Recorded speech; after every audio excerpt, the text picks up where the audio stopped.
Greetings, humanity, and welcome to Channel Other Doc. I am Jim. I use he/him pronouns, and this is our short campaign of KULT Divinity Lost, a horror game by Robin Liljenberg and Peter Nallo, in which the veil that covers reality is slowly being pulled aside to reveal the true terrors underneath. We're going to go ahead and go around and say hi to everyone that we have here today. Kortney unfortunately could not be with us today. They are in what can only be described as Germany, but they will be back, I think, next week. So we should be good there. We're going to go ahead and go around and say hi, starting with Marlo. Hello. Hi, everyone. I'm Marlo. Tonight I am playing a very annoying YouTuber who I do not have my character sheet pulled up. I was not prepared. I'm so sorry. Let me get it pulled All up good. This is what I do. Max Collins, a vlogger. She looks into spooky things on YouTube. She also does little meet and greets, and I think last episode we definitely saw how terrible her little party went. It was not good. So I'm interested to see what the authorities have to say to Miss Max Collins here.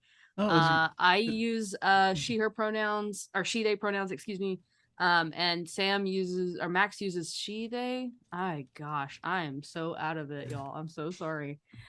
Yeah, she/they. So check us out. Watch it. We're great. We're having a lot of fun, and we're gonna be ready and prepared when we start playing. Is what we're gonna do. Oh, that's awesome. I think it went very well. There was a fire and everything. It was great. It was good. An explosion. It was good. Yeah. Little explosion, little nonsense. Yeah, things blowing up. It's perfectly good. And now let us head over to Katy. Hello. Hi, everyone. I'm Katy.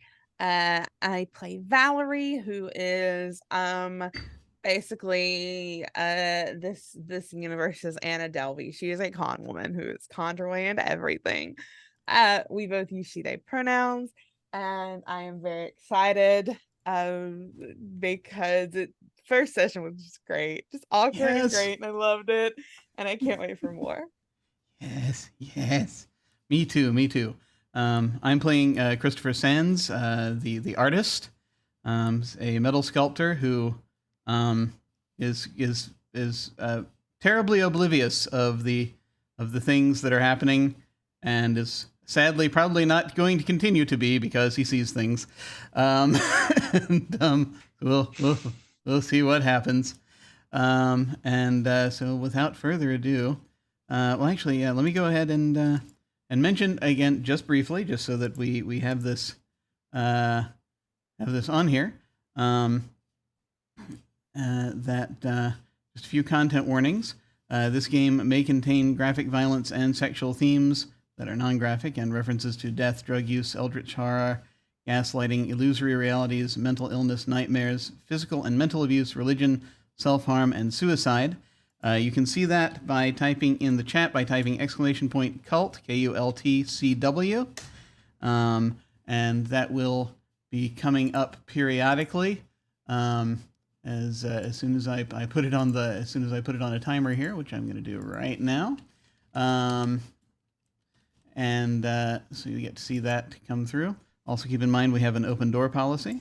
So that means any of us and any of you can feel free to step away from this at any time if we need to. It is just a game, and mental health is always more important.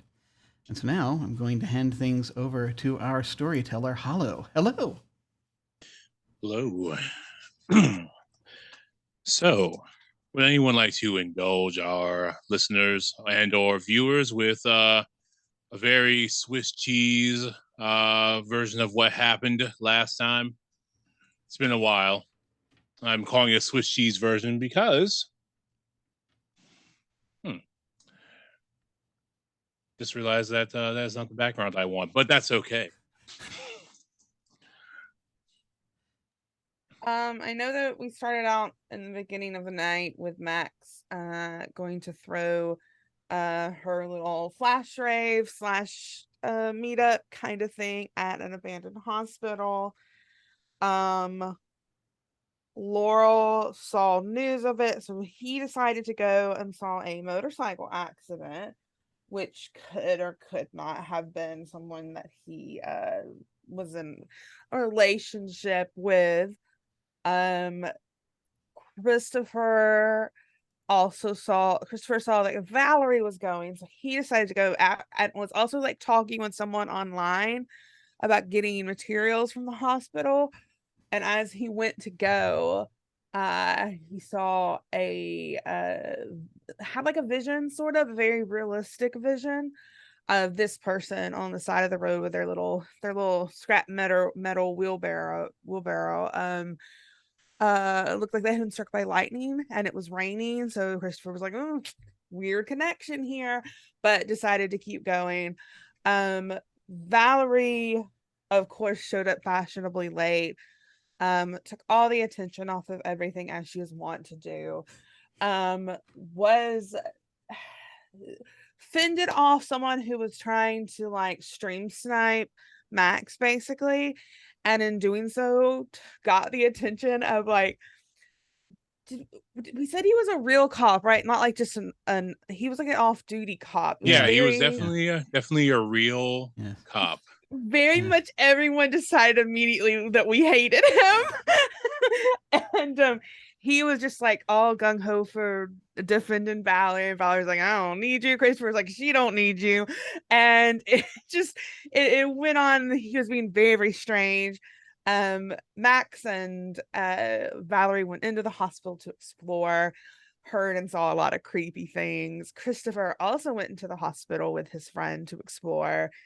Or no, as they were trying to get in, his friend like took out his little metal fire torch thingy, and bim bam boom, the door exploded. Yeah.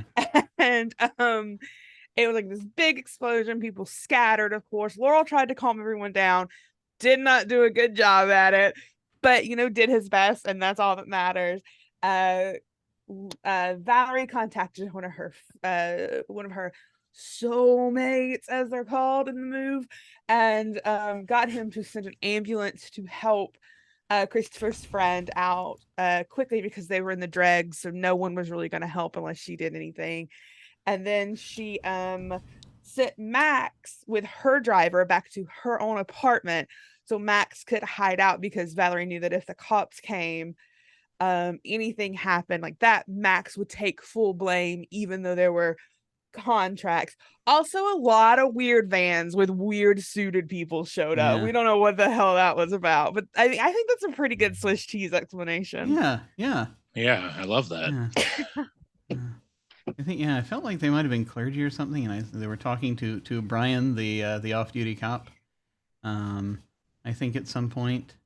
You are right. Something along those. I know there were clergy present at some point. It was very strange. And I remember, my friend goes by Acetylene. I don't think I actually knew any other name from him, because we knew him from a forum. And he basically, as he was trying to cut through to open this locked door in this abandoned hospital, there was a hole in his line, and the pack on his back kind of exploded, blew him forward into the door. And so this is how he ended up with a doorknob, unfortunately placed in his torso. And so this is why an ambulance was necessary at that point. Christopher, of course, blames himself because he had a vision of this guy lying dead in his wheelbarrow. He found out that the burns he saw weren't lightning. They were like burns, or real, like fire burns. Yeah, I remember that too. And so he was very, and he was like, oh God, gotta take care of this guy. What have I done? And so there was a lot of that. Accompanied him to the hospital. And that's, aside from that, it's pretty much covered, I think. Most of it. All right. That's what I remember. Would anyone like to roll a D10 to tell us how many days have passed since your little encounter?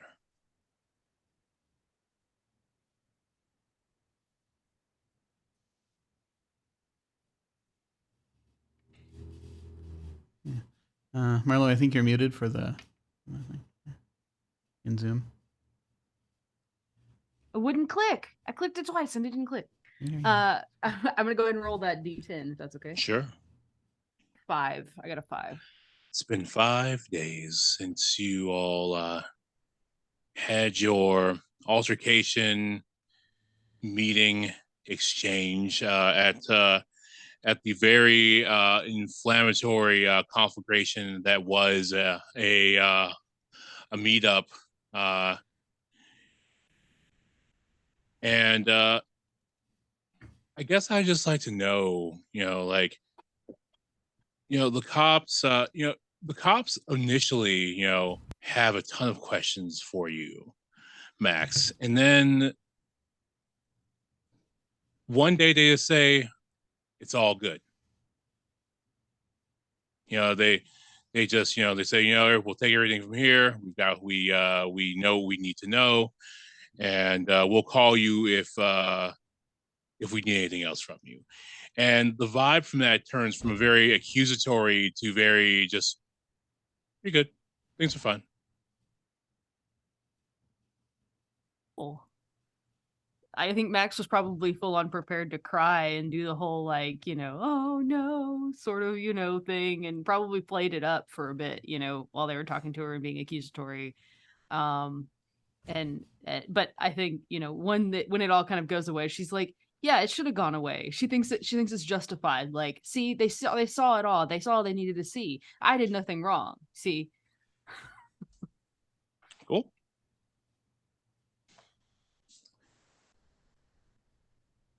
Valerie, you get an email saying, hey, I took care of it for you. Brian.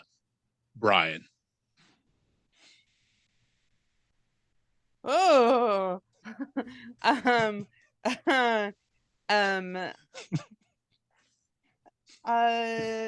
Valerie sends back the most inflammatory, rudest message you can send back, which is just okay, period. That is all she sends back. Awesome. You will not hear anything from Brian for 2 days, and then you get a, why do you hate me? Valerie has talks to her assistant, because Valerie, for the most part, honestly, does genuinely interact with her fans, herself, handles a lot of her own social media. Oh, sure. Unless it's a big event coming up and she just doesn't have the time. She talks to her assistant, who I think her name is Rue, and she tells her to make sure that this number or this email is blocked and forwarded to just any certain list to be on the watch out for, and goes through the process of making her inner circle know who Brian is, what he looks like, that sort of thing, and does not respond. Absolutely. Yep, that is all the weird mail you get from Brian. 5 days, Chris. Celine will be okay. But he's gonna have a bag for probably the rest of his life.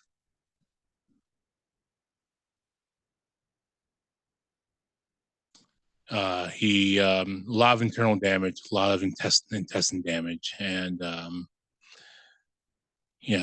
since you were put on as the only next of kin that they have. The hell? Yeah, that's They really had a lot of faith in Chris, didn't they? Yeah, they did. You were there, buddy. And know don't even know him. They said Chris, and the people at the hospital just say, well, they identified you as next of kin. Okay. So when he's released from the hospital, they'll be released into your care. Not yet, but at some point. Oh, Great. Okay. That's not really standard Right. procedure, not really how Yeah. things should go, but that's how it went. Yeah. And I think the thing being, on the one hand, Christopher logically knows that he's not responsible, but at the same time he feels responsible because he did not act properly on the vision that he received. And he wasn't even sure if they were real, what they are, but it's one of those things where it's like he feels he feels that, and so he's probably not gonna argue about it. He will try to find out if acetylene has anyone else that, in the intervening time that can possibly be contacted. But he's gonna try to figure out how to deal with this. When you started your investigation, you were dead sure they had like a sister or a brother or something. And the more you look, the less you find. This is not good. This is not good.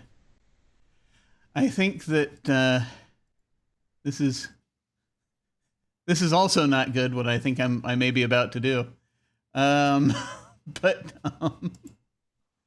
like so, when frustrated with such things, I think that Chris has a tendency to turn to his art to try to work things out. A lot of his darker works, some of the bigger and darker ones that he does like little ones and he does big ones, different types of metal sculpture, and the ones that a lot of his earlier darker works has to do with, probably are inspired by the commune he used to live in burning to the ground, which was terrible. It was arson. They still haven't figured out who it was. But now he probably is going to be inspired by what the wreck of acetylene that he saw on the ground. It's like he's not gonna. Obviously, this is interpretive stuff. It's not gonna look like him, but it's like a thing where he's just gonna. He's dealing with also. I mean, Chris also deals with depression, so this is a thing where it's like, okay, well, I guess there's no. So to try to avoid linking into that, he's just going to be taking up the torch and trying to work through it, and possibly, let me see if I've got a thing here. I have a move, which I don't know if we want to invoke at this time, but I'll tell you what I'm doing, and we'll figure out if this applies.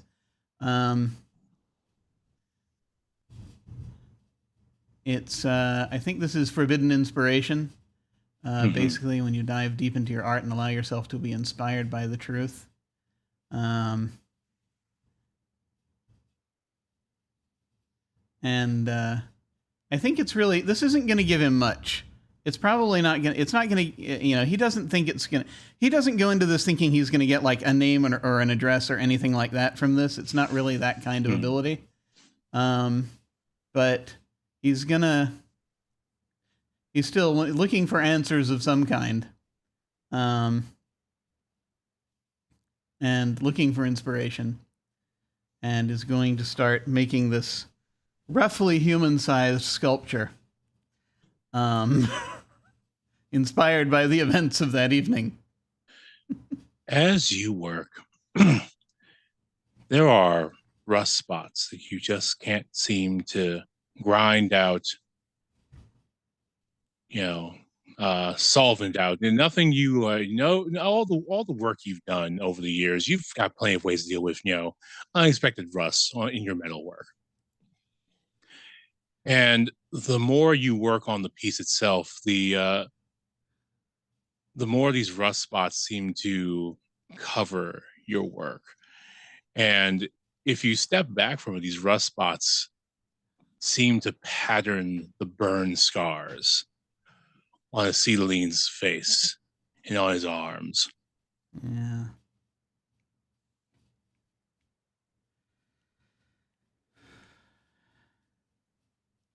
Should I go ahead and roll for this, do you think? Sure, yeah. All right. Let's see. Oh, God. I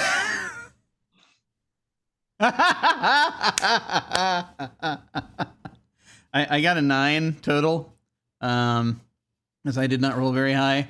And for a 9 or less, it's you have gazed too deeply into the abyss, and I choose an option, but I also experience terrifying visions or encounter something horrible. And so the options I have are enticement, which is an entity coming to me, visions, which is see through an illusion to a specific place of your choice, and then inspiration, which was the one I was going for.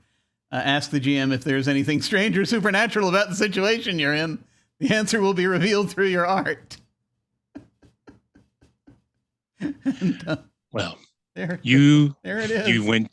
You went too deep, and your art does inspire you. And as you're working, there's a slight bend in the way that the human-sized structure kind of like it almost leans over, and it evokes an image of a man wielding a torch, and you have a flash to your commune going up in flames. Oh, yay.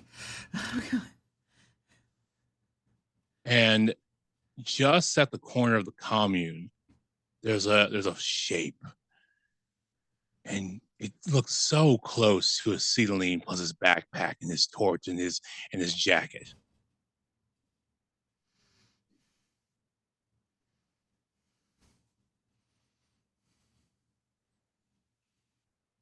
And you see that shape in this odd bend in your art, and now these superimposed burn marks that are actually rust spots on this piece.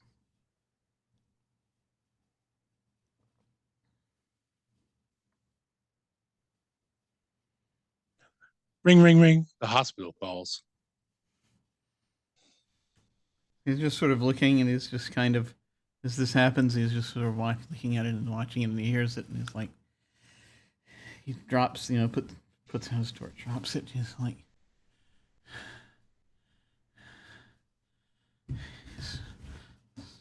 just sort of cycles back, goes over to grab his phone. He's like,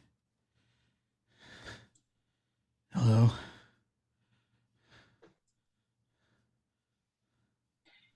Yes, is this Mr. Sands?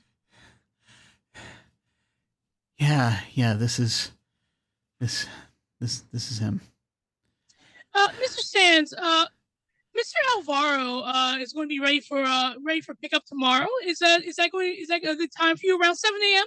7 a.m. I can make that work. Yeah, sure. I can make Excellent. that work.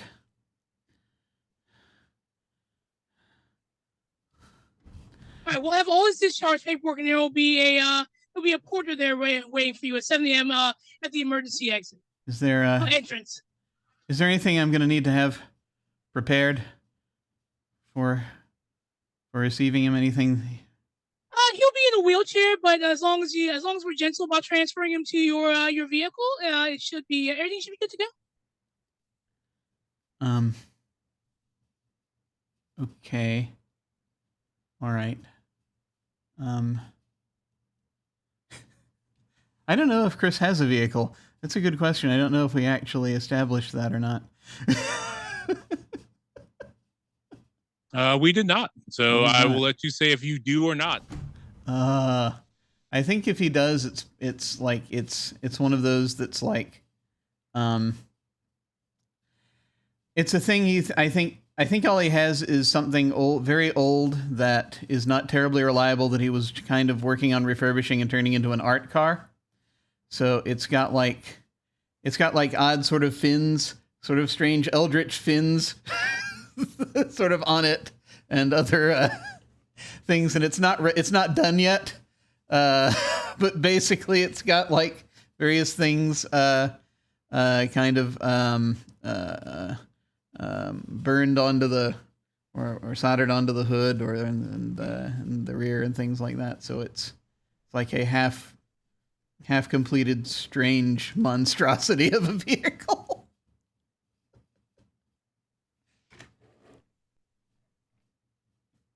Okay.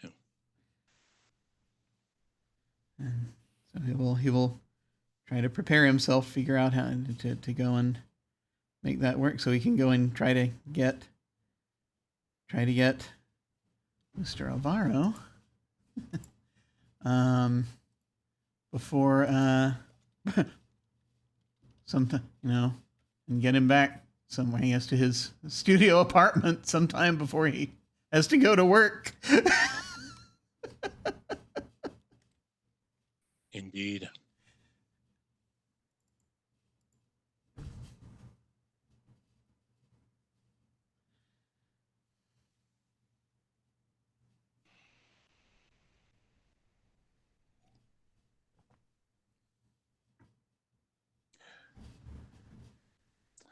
Max, what's the next big thing?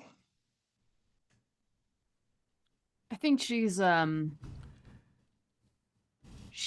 to lean a little bit more into the like ghost hunting thing, because she's been watching like the Discovery Channel shows, not sponsored, where they go out and they like bring their little meters and stuff like that. So she's like ordered a bunch of these weird meters. She doesn't know how they work, so she's like trying to understand how they work and trying to not look like an idiot. And that's basically what she's been trying to do to keep herself busy, to not think about like the guy that got his like leg blown off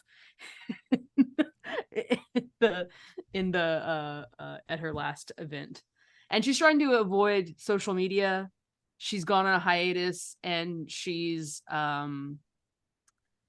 trying to appease the fans in whatever way she can about because people are upset with her. Some people are upset with her over this whole situation, and so she's trying to stay like under the radar, and her next big sort of thing she's going to come back and do is going to be her first ghost hunting video. So that's kind of her plan.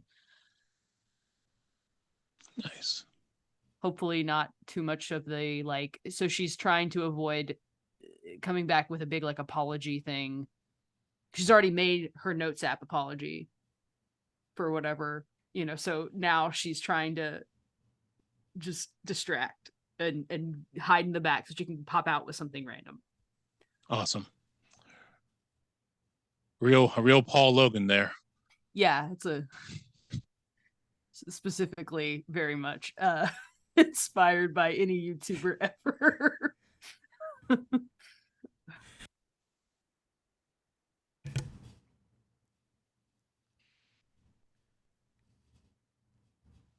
Valerie, what have the past since you've received that weird email, what's your life been like? I think that Valerie has been not like staying off the radar, because Valerie cannot stay off the radar. She's got to, because it's her job. So but a lot of it is very, the best way to put it would be like stock picture-esque. Like there's no like personalized posts. A lot of it is like advertisements and very, very typical influencer type things. Not really answering a lot of people if they're reaching out to her. She is a little, she's been very lucky in that she has been able to handle any like weird parasocial type relationships, but Brian is just pushing it a little too far. And I think at some point she sends a message to Chris, and it's just simply, how is your friend doing?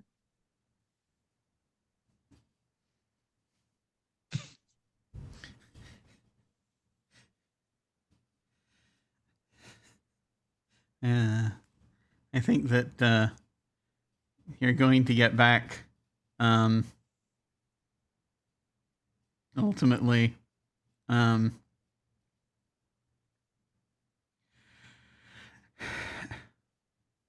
think the first response comes late at night. The night of, and it just briefly says, "He is the fire," and then Valerie, not even creeped out at all. and then a little bit later, it's just basically like, "Sorry," and they're releasing him, and I have to. They want me to come get him. She is a little thrown off by that and just sends back, "I thought you didn't even know this man." The text goes like, "Listed me as next of kin," with a shrug emoji. Can't find his family. She sends back, "Give me all the information you know about him." There's a pause. There's a brief internal struggle.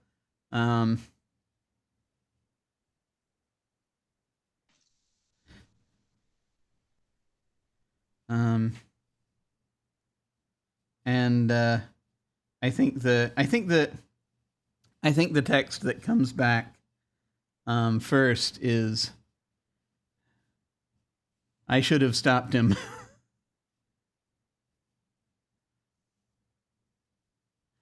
Valerie, God, I'm such a bitch. Valerie just sends back a shrug emoji as well. Oh, God. It happens. This shit happens. Sort of shake his head. Yeah, okay. And I'll send you what information I have. I have a last name now. I send you that. So Valerie Yeah. His name is Liam Alvaro. Okay, so Valerie takes all the information that she has, the name, the username from Reddit, like anything that Chris gives her, compiles it into another message and sends it to Max and says, "Darling, I need your help. Can you figure out who this person is and anything interesting about him?" Sends it to Max. No other information about who he is, nothing connected to Christopher, just she knows you do computer stuff, and so that's what she's doing. Yeah, so I called you darling because she's trying to kind of get you. guys get you. Has Max heard from her at all since the I guess I imagine okay. She's been talking to you regularly, like even though it's not like usual in-depth like conversations, but she has been checking up on you every day. Yeah. Cool. So yeah, Max is gonna try to do her thing. She really excels at the hacker, like darknet. Like she's very much I know nothing about all this stuff, so excuse the hacker terminology, but she's very good at digging into things, using the internet, leveraging the internet to get in depth on people and places and stuff like that. So yeah, she's gonna attempt this. Like I didn't know if you had a special role for Max or anything. I was like, this would be perfect if you had one. Like just hacker voice. I'm in.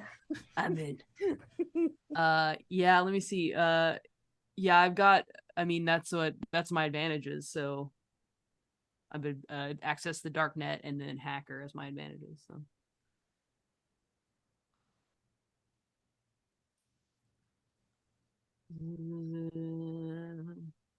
It's 2d10, right? Yes, 2d10. Okay, so I'm gonna, if it's agreeable, I'm gonna roll, see what I can kind of uncover about this guy. Oof. Let's see, is that gonna be like reasoning, investigation? Yes, it'll be investigation. Okay, so then I got a 10. Okay. Double checking your All right. Says you may ask one question. This information comes at a cost determined by the GM.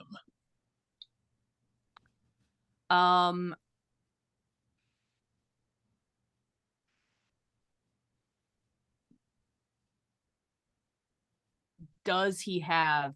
Okay. So, remind me again what Valerie asked her to do? Just any information that you can find about this Liam person. Yeah. What is his most recent address?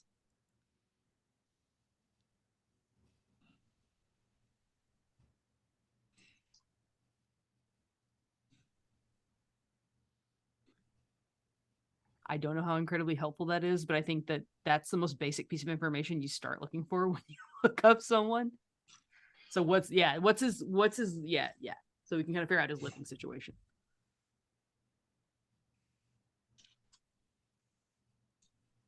All right, his address, actually, when made one.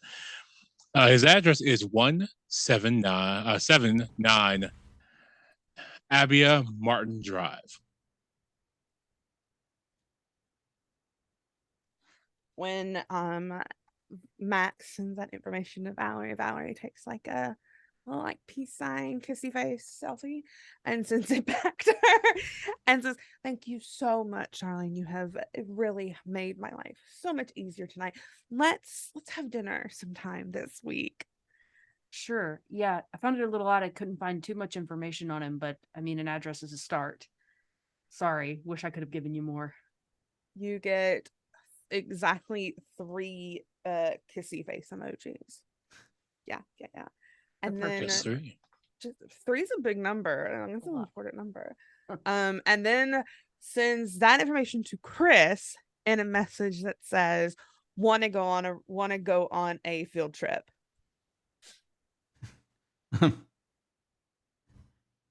Just sort of pause. Sure. You immediately get back, pick you up in 5. It will not be 5 minutes. It will be closer to 20, but Christopher should expect that by now. But it does say pick you up in 5. Is this still like horribly late at night, or when is this? I don't know if I've had to pick him up yet or not. I think this is late at night. I think you're going to end up doing an all-nighter before you end up picking up your guy there. That makes sense. Valerie sleep at night when she can beauty rest during the day? No, thank you. But yeah, she gets dressed. Of course, very out of place for just going to someone's house, but does go and pick. Does Christopher live in an apartment? I imagine Christopher lives in an apartment building. Yeah, he's got like a studio apartment, basically. Yeah, she's at the curb downstairs, just laying on the horn. And she does not care that it is late at night. Well, I'm playing the worst character in the world. He's not gonna. Let's face it, he's not gonna get any sleep given everything. Yeah, you definitely hear like somebody pop out the window. Hey, shut the fuck up! Valerie's hand just pops out the window, just middle finger up. Just doesn't care. Grab my stuff real quick and head out. And just scramble down to Valerie's vehicle. About cars, but it is like top of the line car. Katy, I don't know anything. I barely know how to put gas in a vehicle, so imagine whatever you'd like for Valerie to drive. Car good. Car does exactly. drive. Car drive. Way too flashy. Everyone in this neighborhood will remember it. It's fine. She is wearing sunglasses. Because why not? And when Chris gets in the car, she's like, Hey. I don't really know what we'll find, but I figured this will start. It was a little weird. This man blew up at a public event. Thanks so much. I still can't get over how awesome you are. You know that? Most people say that. That's fair. That's fair. And it's very fair. And he will do that thing where he will flip his flip his head back, and he will, if you'll permit it, take your hand and kiss the back of it. Yeah, And, yeah. basically, And after he does that, she turns on the radio. It is, it's like late night, smooth jazz music. She just turned it on. She probably rolled out of the lot on this car, and that's what's on there, and she hasn't touched it. Yeah, as you are getting ready, as you're going to investigate, you Max, you get a lead on a good ghost hunting site.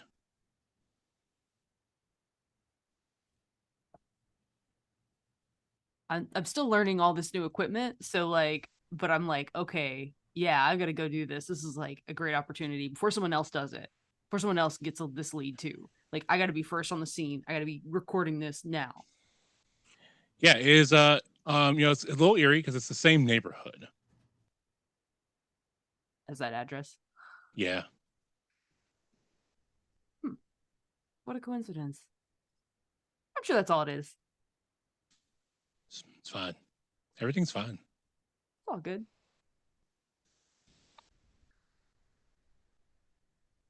Yeah, so you can get ready to go. You guys are already there. You're driving up Abbey Drive, and this has the very kind of wrong side of the tracks feel because there's a very affluent neighborhood just on the other side of literally some railroad tracks.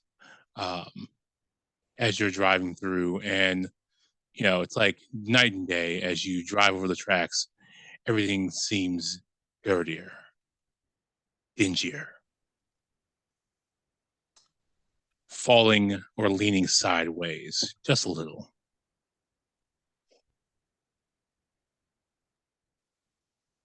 Valerie, so the neighborhood they've driven into is very, very like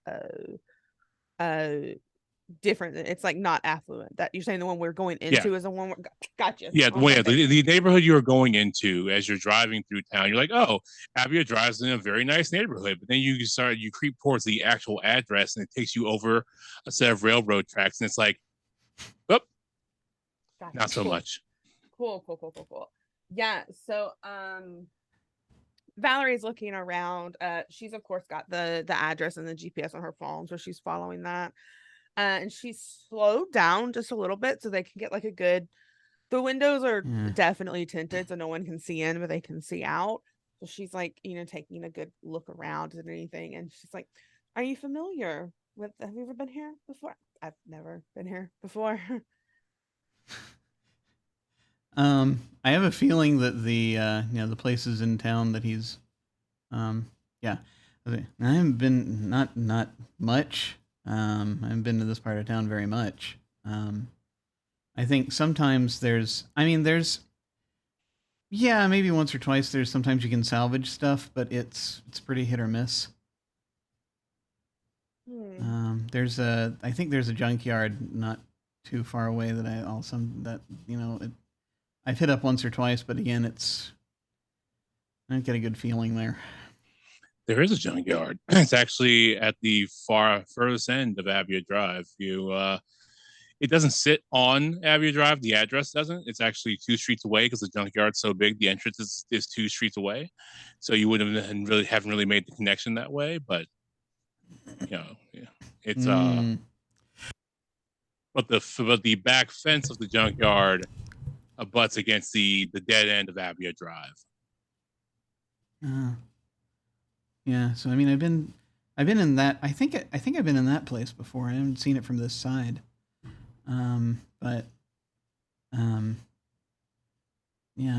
Otherwise, this is the only reason I ever come down. Not that often. It's weird. Just. What is weird besides this whole situation? Well, yeah, it's just that. Is that actually like close to where it makes sense to me that he'd live there, therefore near there, but is that like, is the junkyard the address we're looking for, or is it just nearby? It's just nearby. It's about It's about 6 houses away from the dead end of the street. Yeah. So the thing that he finds weird is just sort of like, I can't.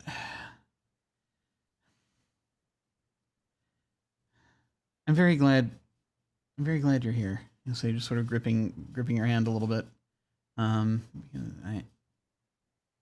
because it's just, you got to find out where this guy comes from, where the seedling comes from. This guy, because there's something wrong. There's something really wrong. Does a name mean anything? A pseudo name? Does that have a meaning?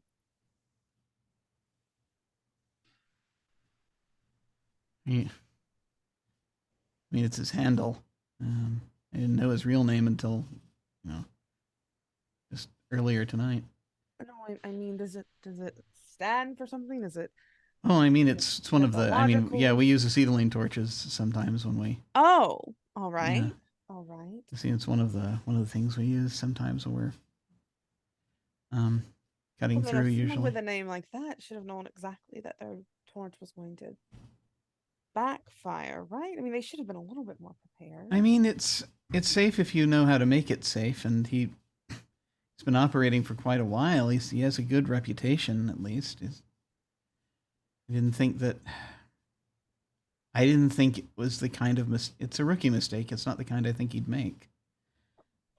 Someone wouldn't have sabotaged him, would they? She does get noticeably excited about the idea of sabotage. I mean, I guess that's possible. Someone could have cut a hole in his line, I guess. I don't know. I mean... You know, if you cut a hole in his line, you can tell me. I won't judge you. It's like, Val, I wouldn't do that. That's... I'm just wondering. I don't know how the competition between metal workers, sculptors is. I don't know. I don't know any of that. I mean... we're not... I mean, we work all of that out in our metal shops. We don't really go at each other's throats or anything. I mean, yeah, there's the occasional convention thing that happens. So I mean, I guess there's drama in any community, but it's not. No, I mean, I wouldn't. I mean, it's usually friendly, but no, I wouldn't go that far. Just curious. It's good to know. I mean, I thought.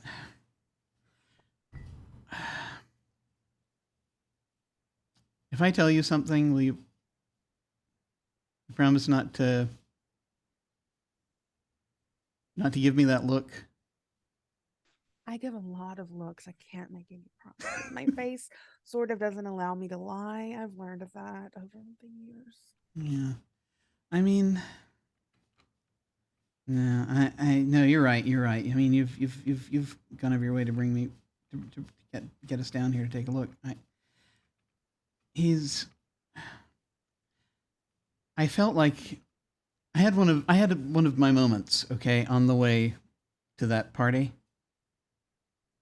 And One of your little when sometimes things will manifest to me or whatever. Yeah, of course, yes. And I saw him dead. And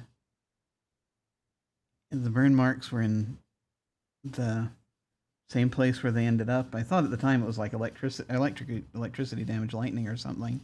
But it and he was okay when we got to the party. He was fine, and he was happy. So you saw this man dead before you came to the party. Yeah. And you allowed him to continue to be at the party. I know. I should have. I really should have just. I don't know. I should have done something. I don't know what I done. I didn't see the. I didn't realize what he was doing until it was a little too late. It didn't all click. No judgment. There's no judgment here. I should have done something, but I didn't realize he had his gear. He brought his gear with him. I didn't think he was going to bring all of his gear.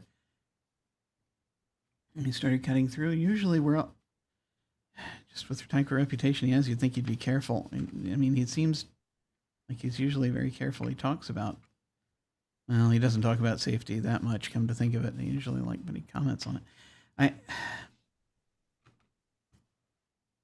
This just comes down to, I just don't really know a lot about, I don't know much about him,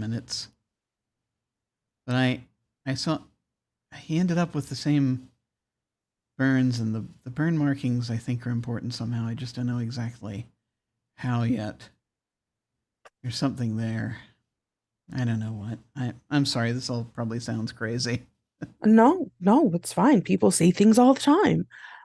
Valerie pulls into his house is the dead end, correct? His house is 6 houses down from 6 houses away from the dead end.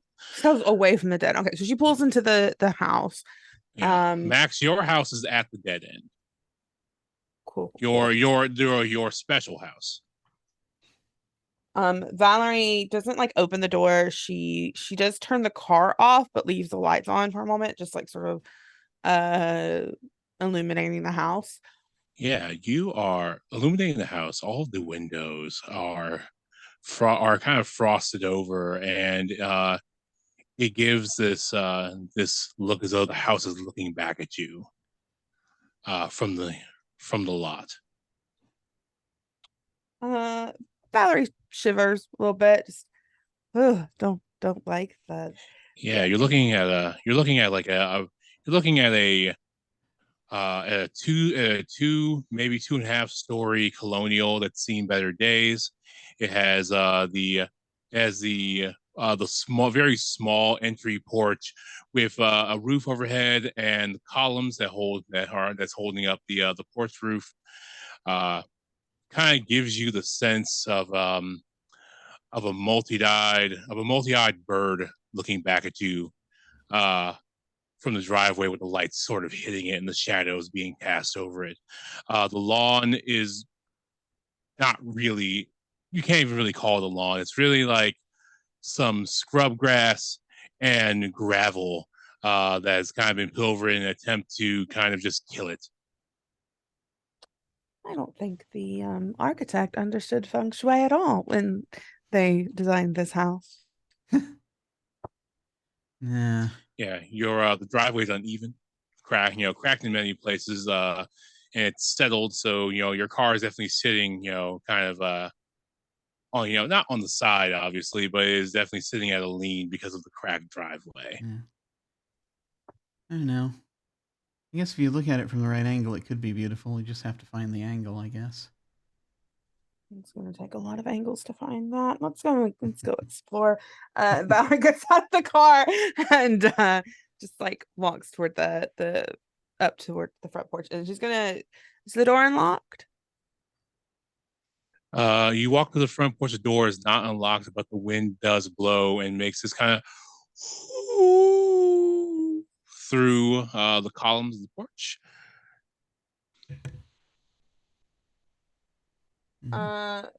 Valerie looks back at Christopher and says, well, the door is locked. Then she looks around, sort of like flits off down the steps for a minute, picks up a rock, says, but I did find a key. It's like, yeah, they're probably not going to give me his keys until the morning if they found them. And Chris is having a moment again of sudden. It's like, oh, I think he's going to panic for just a split second, and then he's going to reach forward and toward the rock. He says, "Oh, I'll do it." Make an investigation roll as you reach towards the rock, Chris. Oh shit! Because he's having flashbacks to the last time someone said, "Oh, I'll go open the door and you keep watch." I impale myself with a rock. No. Investigation. It's me. Let's see. Investigation is investigate. Here we go. Roll plus reason. Yeah. Yes. Do I have any reason to speak of? None. But at least I'm not into the negatives on it. Okay, these dice only roll this number. This is not good. This is not good. I need to switch dice. That would be 6. Okay. Do you need to make a success? Okay, I couldn't even help you, so that's fine. Yeah.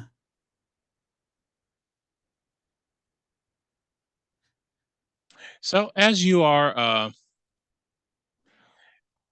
reaching for the rock, you actually trip off of the porch, and you find yourself kind of tangled in some very ill-kept bushes. But you did happen to see, as you were falling, that there was a rock. There was a key taped to the bottom of the rock. Ah. So just sort of be there, just kind of looking. And did I actually get the rock, or is Valerie still holding Valerie's still holding the rock. I'm You just- you managed to see it, and then you fell. I'm just like, I just sort of point up at the underside of the rock, and like, you weren't kidding. Oh, I am always prepared. We both know this. I will Ow. help Chris out of the bushes. It's not the best help, but it's help. And then she will go and unlock the door instead of breaking through.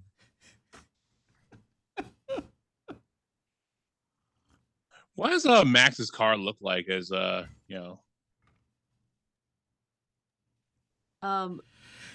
Max, I think, drives a. It's like an SUV, because she has to carry like recording equipment and sometimes other people with her. So she drives this very big, like very fuel inefficient, like very obnoxious, like black, like Yukon or something stupid like that. Like she's like cruising down the road in her all black Yukon with like, it's got big rims, big black rims on it, and she is like, she rides in style. all right, you're riding. So this big, obnoxious black Yukon comes barreling down the road as you are being mildly helped out of the bushes, and the lights from the Yukon illuminate one of the houses from across the street, and you see an old man staring balefully out the window at you.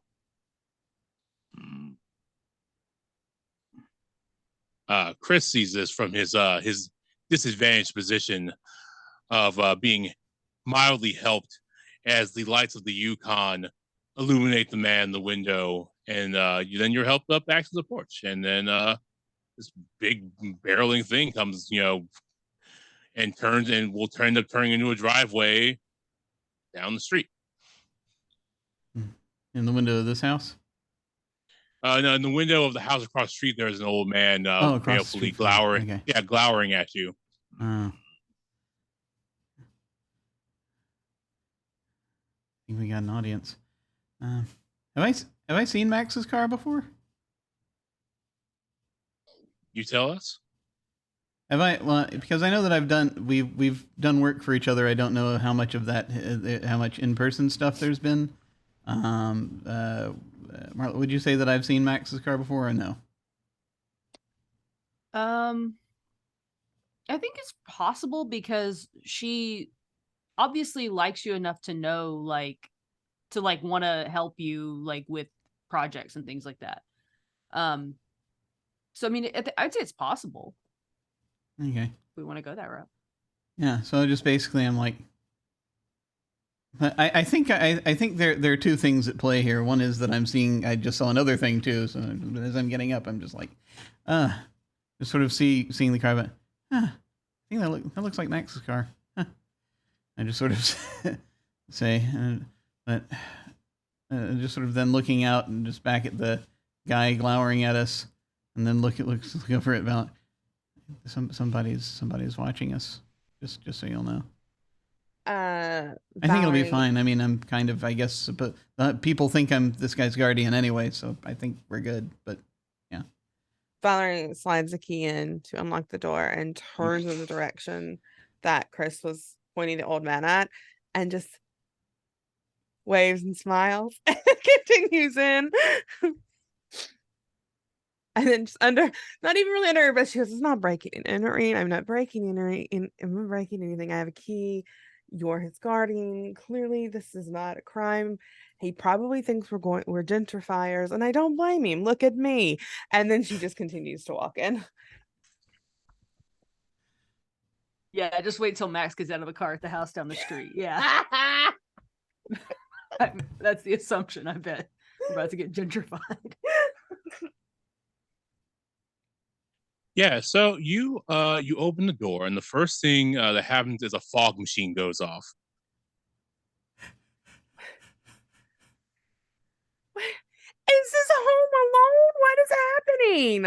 A fog machine goes off, and then a set of red lights come on, and you see this like very skillfully welded, kind of like, you know, knockoff like RoboCop robot, like and you hear this distorted like "move along, move along." God. Chris, who was this man? He's a sculptor. He's, you know, this is definitely his work. Did he specialize in Halloween haunts? Because Valerie's just I've done to do this way. Yeah, I've done things like that before. I think, yeah, his stuff is, I think, probably more inclined toward it. He does like robots and stuff like this, I think. Yeah, he's kind of got this like industrial, like if you split like, you know, like you know, like very like brutalist industrial and like Geiger is what you get from is what you get from him. Yeah. He goes into goes into weird stuff, kind of. It sort of goes from industrial into like more sort of you know, alien looking sculptures, things like that. You know, it's kind of what he likes to do. The man across the street was staring at us. He probably got some peace for a couple of days. He's trying to ruin it. Just sort of shrugs. Yeah. So I think that Valerie is going to walk further into the house and try to find or even like right as she's trying to find a light switch, some source of light to put, not there's just that red light. There is a light switch like right there in the foyer with you, and as you turn it on, all of the lights have been removed from the house and replaced with track lighting, like any place where a actual like fixture would probably be in anyone else's house. A large set of track lighting has been placed somewhere. So you kind of got like this, like kind of like almost like theater stage setup going on, and this a model train that's suspended from the top of the ceiling starts just like moving around. My God, he's actually got that. I thought he was kidding when he said he had a model train on his ceiling. I am so confused about the career that you've chosen. Okay. She's going to start. You said this is a 2-story home, 2.5 two, maybe half story. It's actually what's going is there's a split level in the garage. Cool. Yeah. I don't know specifically what Valerie would be looking for because this is all new to her. She has no idea. So yeah, I think she looks at Christopher and she is just like, so what should we be looking for, any information wise about this guy? Well, it's hard to find information except for this guy has no sense of like no sense of space that isn't a workspace. There are scraps of metal sitting against the wall. There's a tiny table that might be used for breakfast or eating, but that table has ingots sitting on it, and there's wire, and there's bundles of wire stacked up to one in one corner, and there are city maps kind of they're rolled up and stacked on top of each other. And the floor is full of metal shavings. And if you're wearing nice shoes, you might as well say goodbye to them, Valerie, because you've definitely scratched the bottom of your Louboutins if you were There wearing go them my tonight. red bottoms. They're done for. Your red bombs are now bloody cheetah prints. No, he looks like he scatters his stuff all through where he. That's. And Crystal just sort of absent-mindedly mutter, just sort of like, yeah, like kind of mail, trash, stuff like that might tell us more. I guess I need to see his stuff here. I was hoping. It looks. I was trying to figure out like where his workshop is, because he might have something there that'll be helpful, but I don't know. It looks like he doesn't zone his areas for. It's weird. If you've been to Chris's apartment, he actually is. He's fairly neat in the way that he will keep his. He can be all over. He can be the sort of the all over the place dazed artist type, but at the same time, he keeps his stuff neat, and he has a very specific work area in the studio where he will go to work, when it's safe. And then he also works somewhat he's got a sort of an area sort of cordoned off down in the apartment building's garage, sort of out back type, where he does his bigger pieces. But he's got his stuff all in specific spots, and it's not necessarily all labeled per se, but he knows where everything is. And this is probably like chaotic compared, very chaotic in comparison to what you've seen. So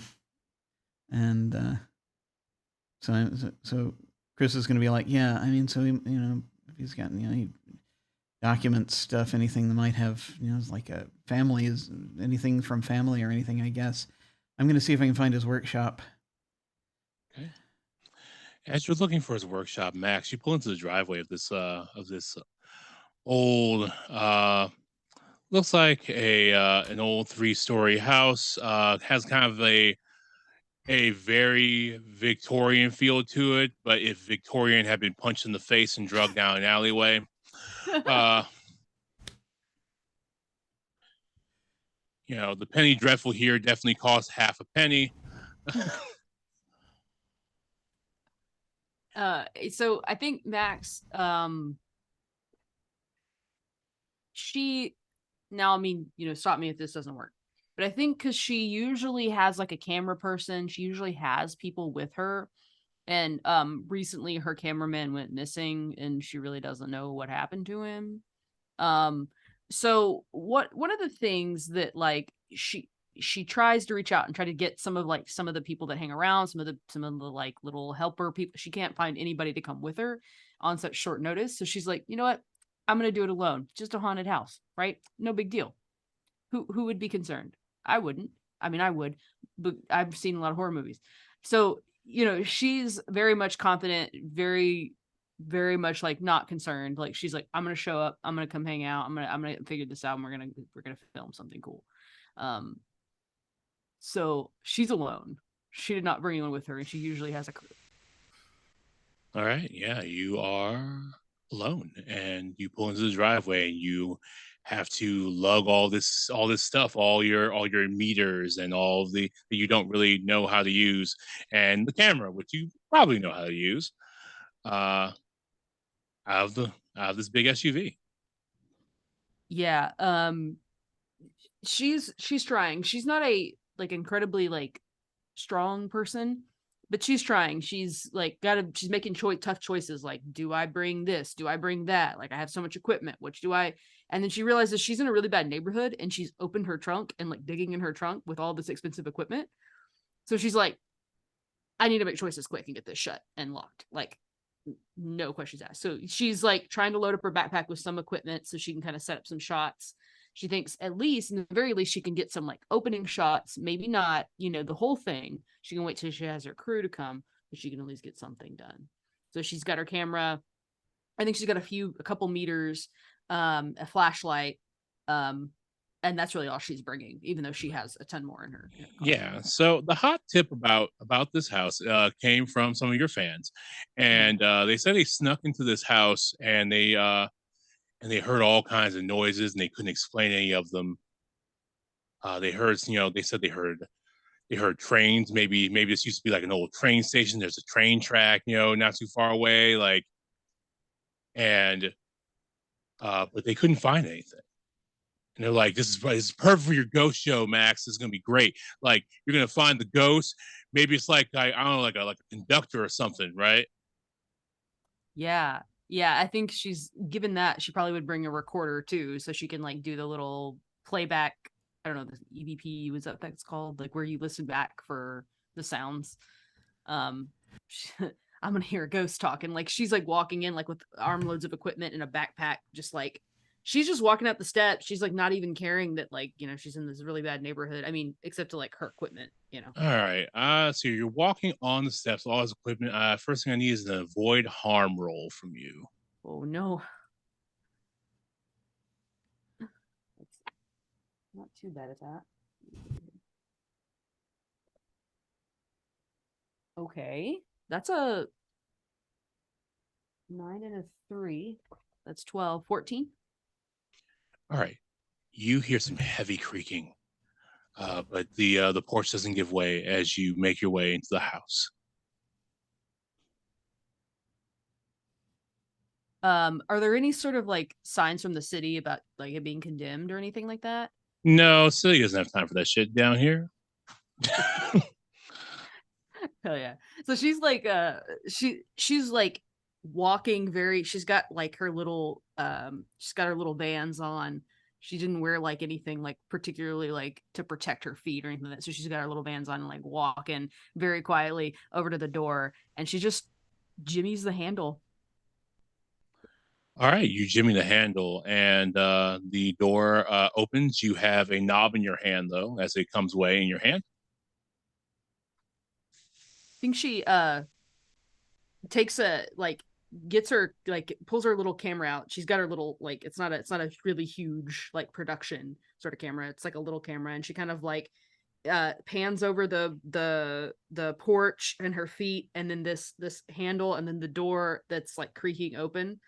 And she's like, so we're about to head right in. And she's gonna take that step in.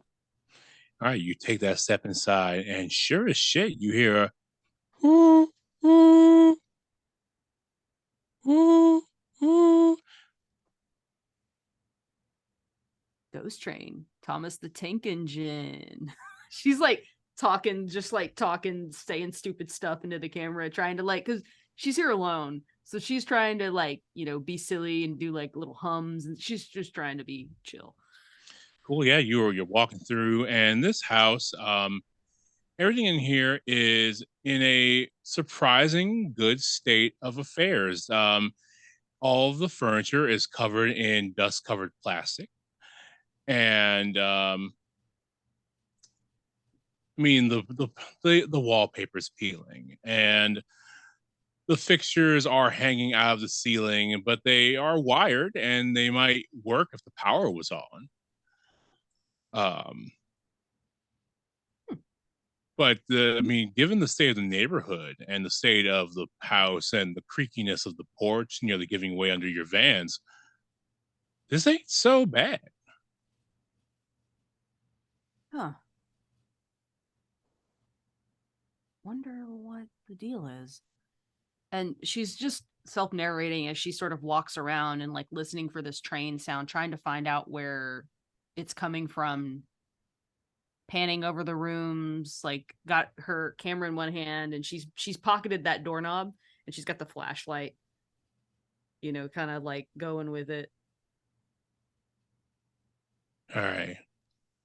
Ooh, ooh. And then like the train noise kind of gets further away. Back in the other house, the train comes back. Ooh, ooh. Oh, yeah. I've been sort of looking at it, just sort of amused every now and then, just because it's like I can't believe he's actually got this thing. Yeah, it runs like, he's got tunnels for it to kind of like go upstairs and like to go through the upper floor, and then it goes somewhere, and then you don't hear it for a while. Yeah. Yes, me personally, I'm just basically I'm going through looking for his workshop because there's some things I just want to look at. That's kind of all right. what I'm looking You find a door eventually on the split level over the garage, and it feels like this entire place is this guy's workshop, right? But this door seems like untouched. It's reinforced, but not locked. Okay. Just kind of just carefully, gonna slowly try to. I'm gonna look around just look around the door real quick to make sure he hasn't rigged any more robots or anything, and this is before I do, and then I'm gonna try to open it. You open the door, and the first thing you see is the first piece you ever sold at auction.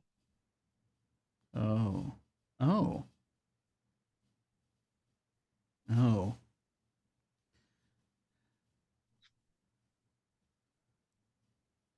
So, should I say what this looks like, or do you? Yeah, absolutely. Yeah. Okay. I think it's. I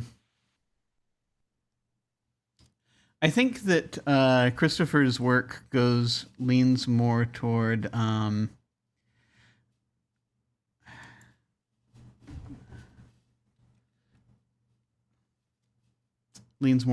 the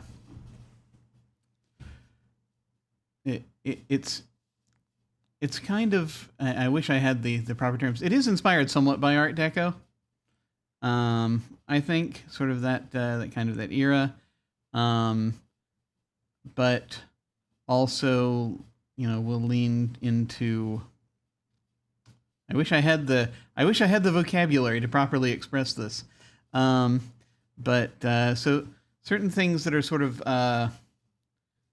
solid pieces, and then things that are sort of wiry connected to other pieces type deal. So he'll use both. He'll both reshape things and then also connect them to other things. Basically, it's he won't necessarily take just one piece of one hunk of metal and turn it into a statue on its own. He'll take other things and sort of combine them. And this, I think, might be. I think I think this is probably like something that looks almost like a person, sort of crouched down. Kind of, it's the shape of a person, but it's flat. It's like almost not a two-dimensional person because it's metal. It's a little thicker than that. But a person just sort of crouched down, their hand up, fending something off. Just looking up, sort of the overall shape of that. And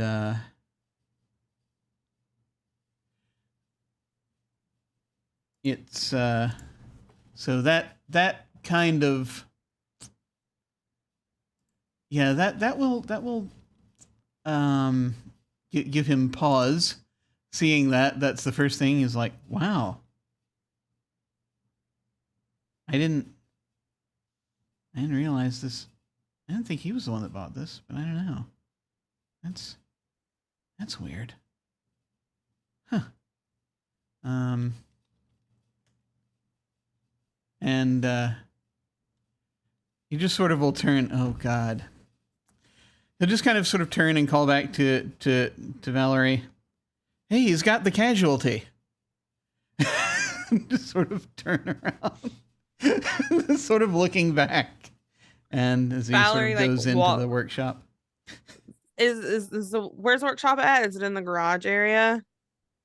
It's in the split level over the garage. Okay, yeah. So she sort of walks out there and looks up, realizes what Chris is talking about, and nods and says, "Yeah, yes, he certainly does. What did he buy that from you? This is the first piece I sold. It was an auction. It was I didn't think he was the buyer. I don't remember that. So he's known you longer than you know him. I guess. I mean, I think I'd already started kind of being on some of the bulletin boards, so he might have known my work from that, maybe? But that's weird. He probably knows me better than I know him, definitely. I'm just gonna step in and I'm gonna look around.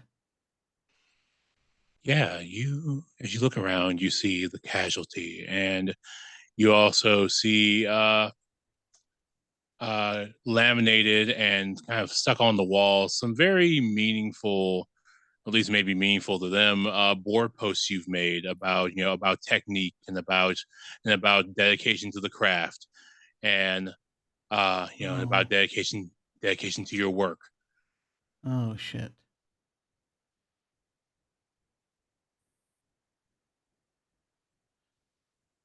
Is any of his work in here? There is some work in here. It's all he actually always signs his work with his handle acetylene 442, and he puts a little like placard on it. And in here is the only work that doesn't look like his work. His work looks like your work, or like inspired by your work. I guess is a better way to put it. This is uncomfortable. I just sort of looking around. I'm like, hey Val, I'm beginning to wonder if this is kind of what it was like to, what it's like when you get people like that Brian guy coming at you. This is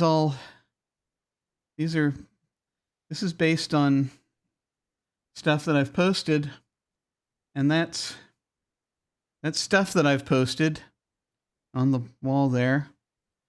I'm just going to be looking around. I don't know if this is appropriate at this time. Please let me know. Sure. Because I don't know if I have an enhanced awareness move that I can do to focus my senses at a location where the illusion is weak, but I don't know if that's the case here. Why don't you try it and we'll find out. I'll give it a try. So I'm gonna roll plus soul as I'm just sort of looking around. I don't think this is even happening fully consciously as Chris is looking around. Heavens help us. Valerie is touching everything. Poke, poke, poke, rifling through, poke.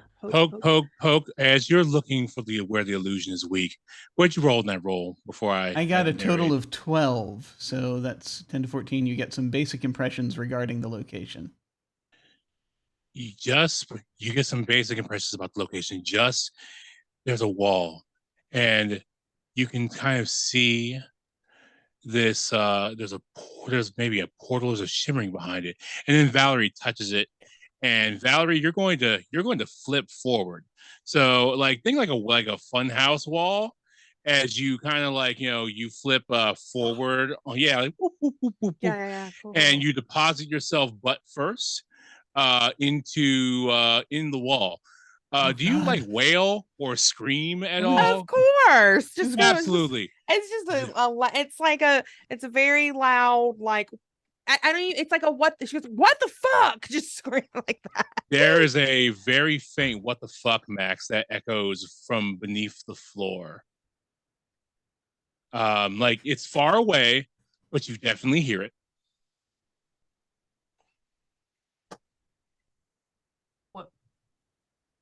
What the fuck?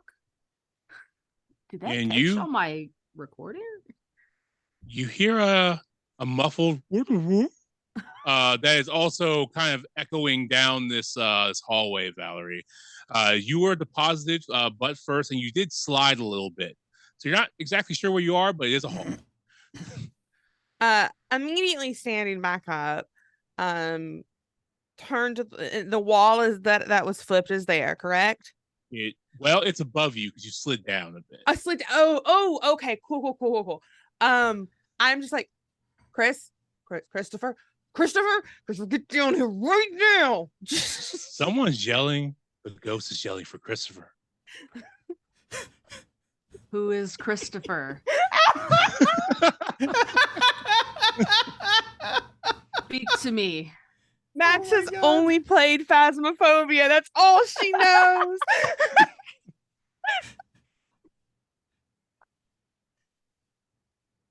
Christopher, you can feel something, like something is behind this wall, something unearthly, unlike the world you see day to day.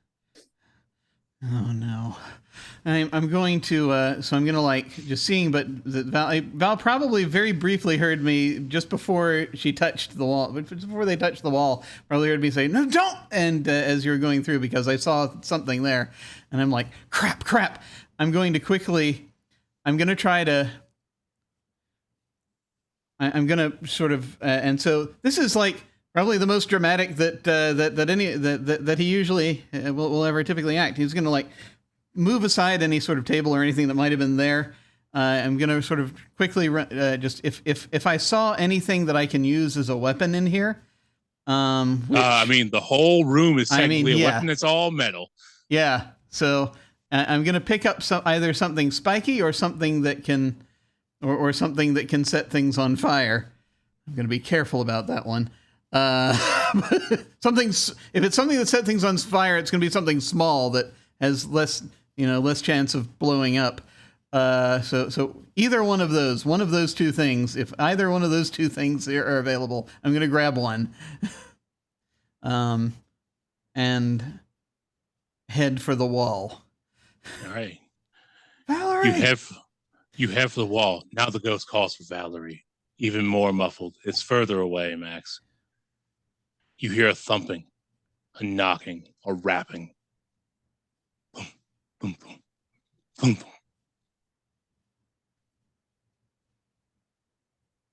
boom. Hello? This ghost also follows Valerie on social media.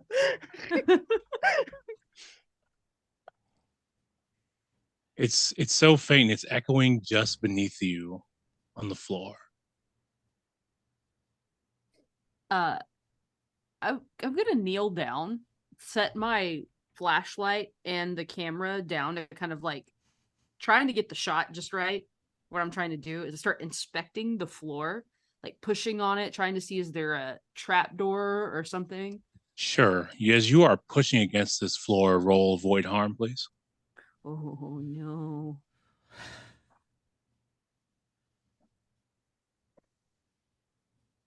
I don't think I did very well on that one. Let me check.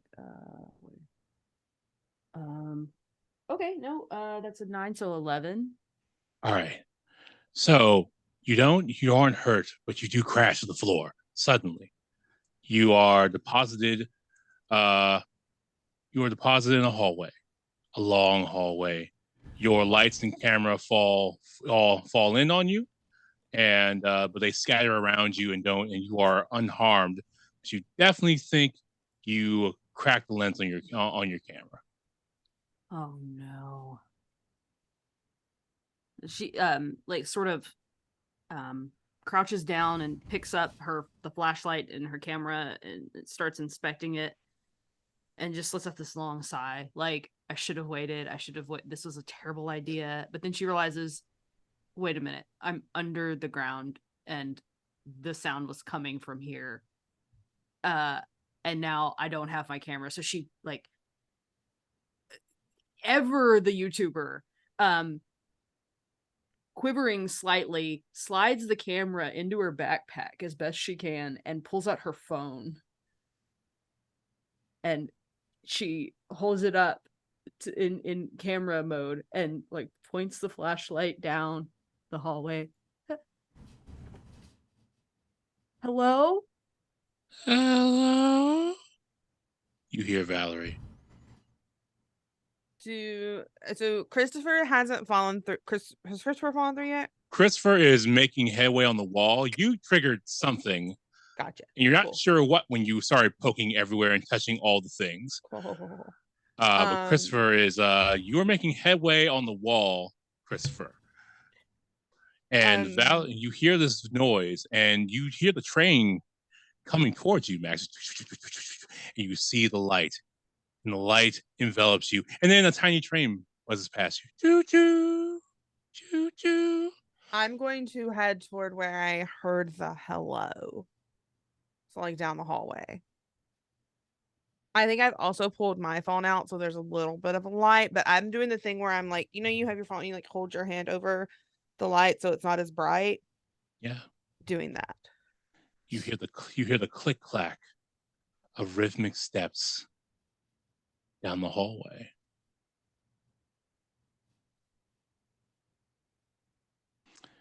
Christopher, you managed to violently open the hinge. And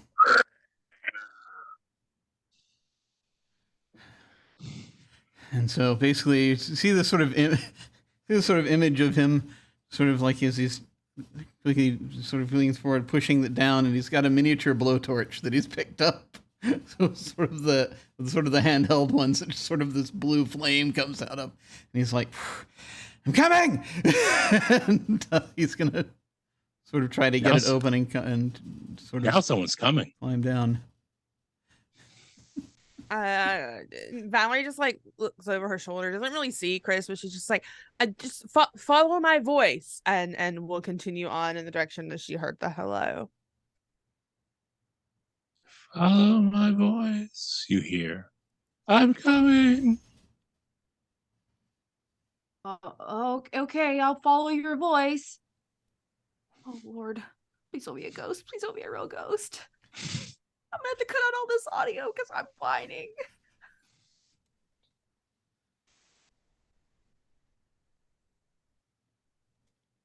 I'm continuing on. I'm being very careful, but like something's going on here, or I wouldn't have fallen through that door.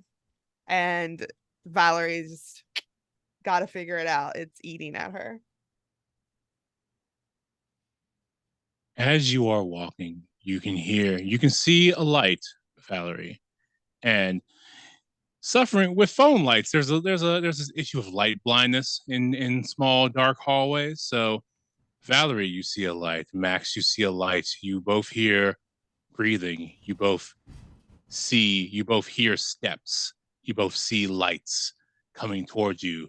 I think Chris is making his way with sort of reckless abandon somewhat. Yeah. So you also hear the scraping and the labored breathing coming just from further away, Max.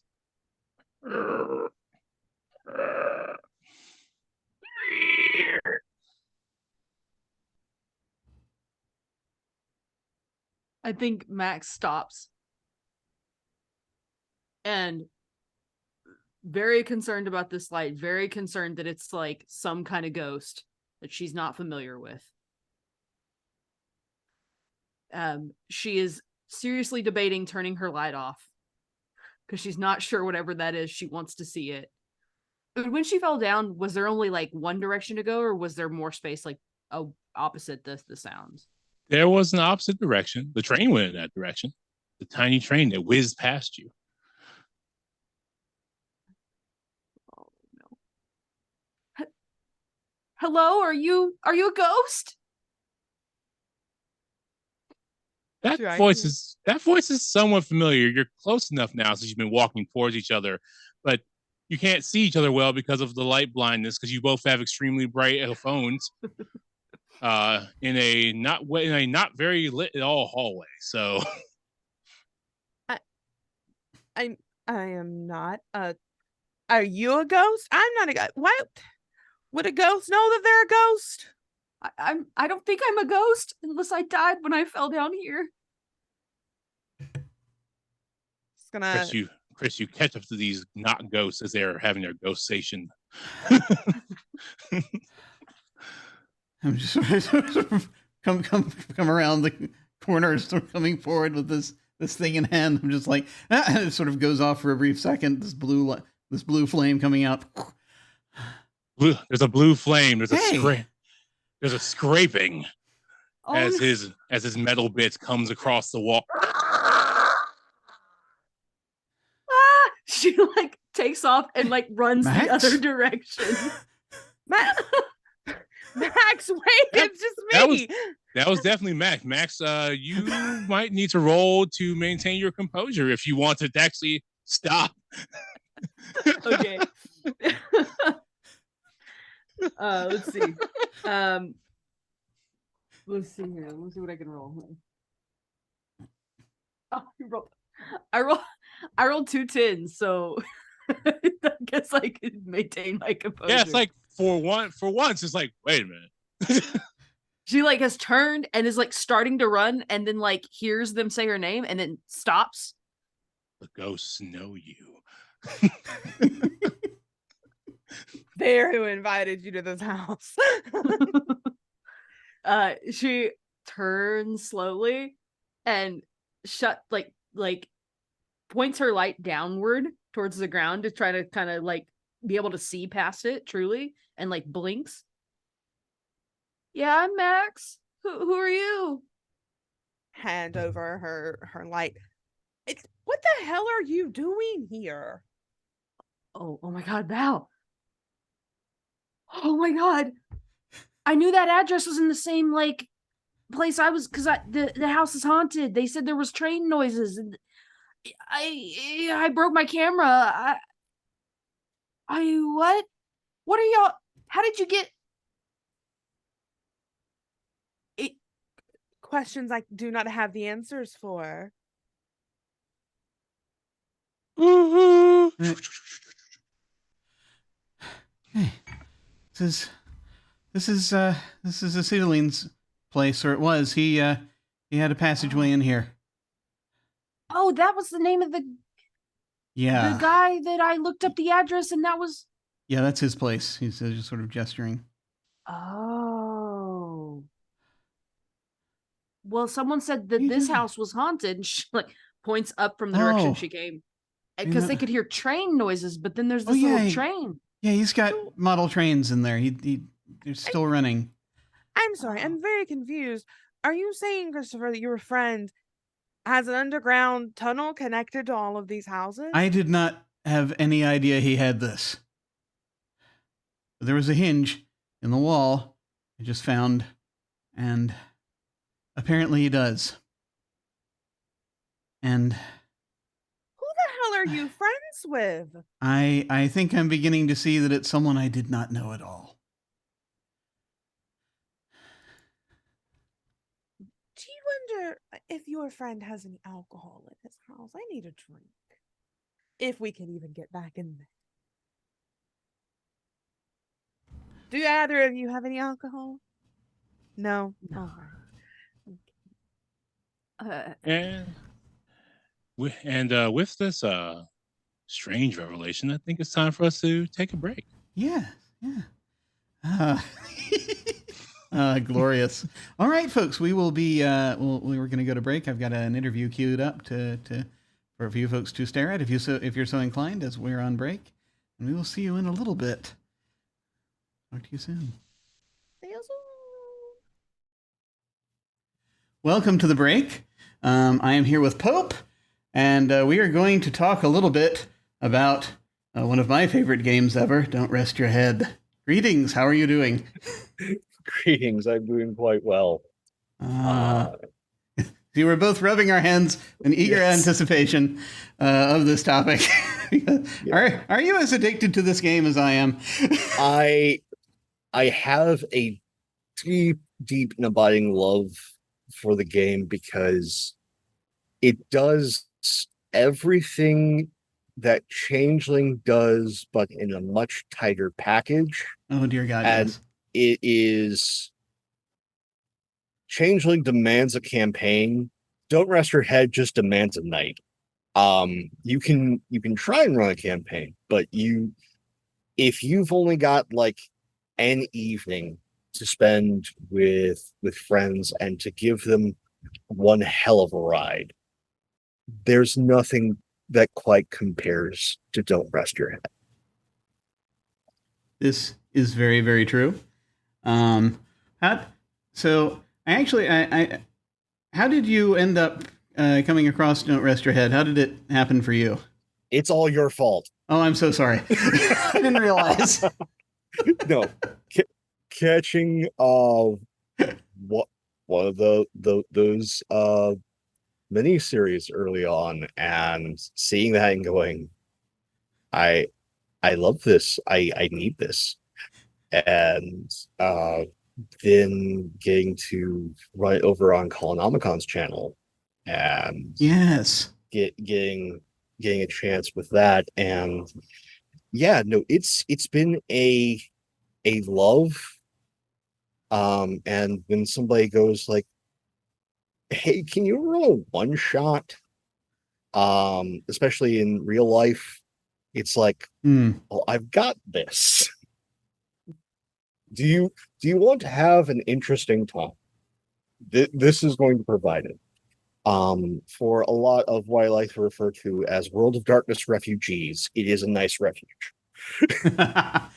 That's very fair. That's very fair. Something that I've said for a very long time is probably since the first time I ever actually got to run Don't Rest Your Head, which was somewhere in the late aughts, I think. It is because I was prior to that I was deep into World of Darkness for quite some time, and I thought if you want to play, and this I sort of playfully say this, and I understand this can come off as a slight, so I apologize in advance to folks deeply into Vampire. But I too have been a very deep fan of Vampire. But something I've said for some time is if you want a game where you get to play a supernatural undead badass, you play Vampire the Masquerade. If you want to play a storytelling game of personal horror, play Don't Rest Your Head. And that spoke more to just the groups that I was in, I think, than anything else. But yeah, sorry, go ahead. No, and it Don't Rest Your Head occupies this really cool space now within the hobby of, like, it shares a lot of the same bones, I would say, as Quietus. Like, this is setting up for you to go on a ride. You don't necessarily know the exact place it's going to end, but you know the area code.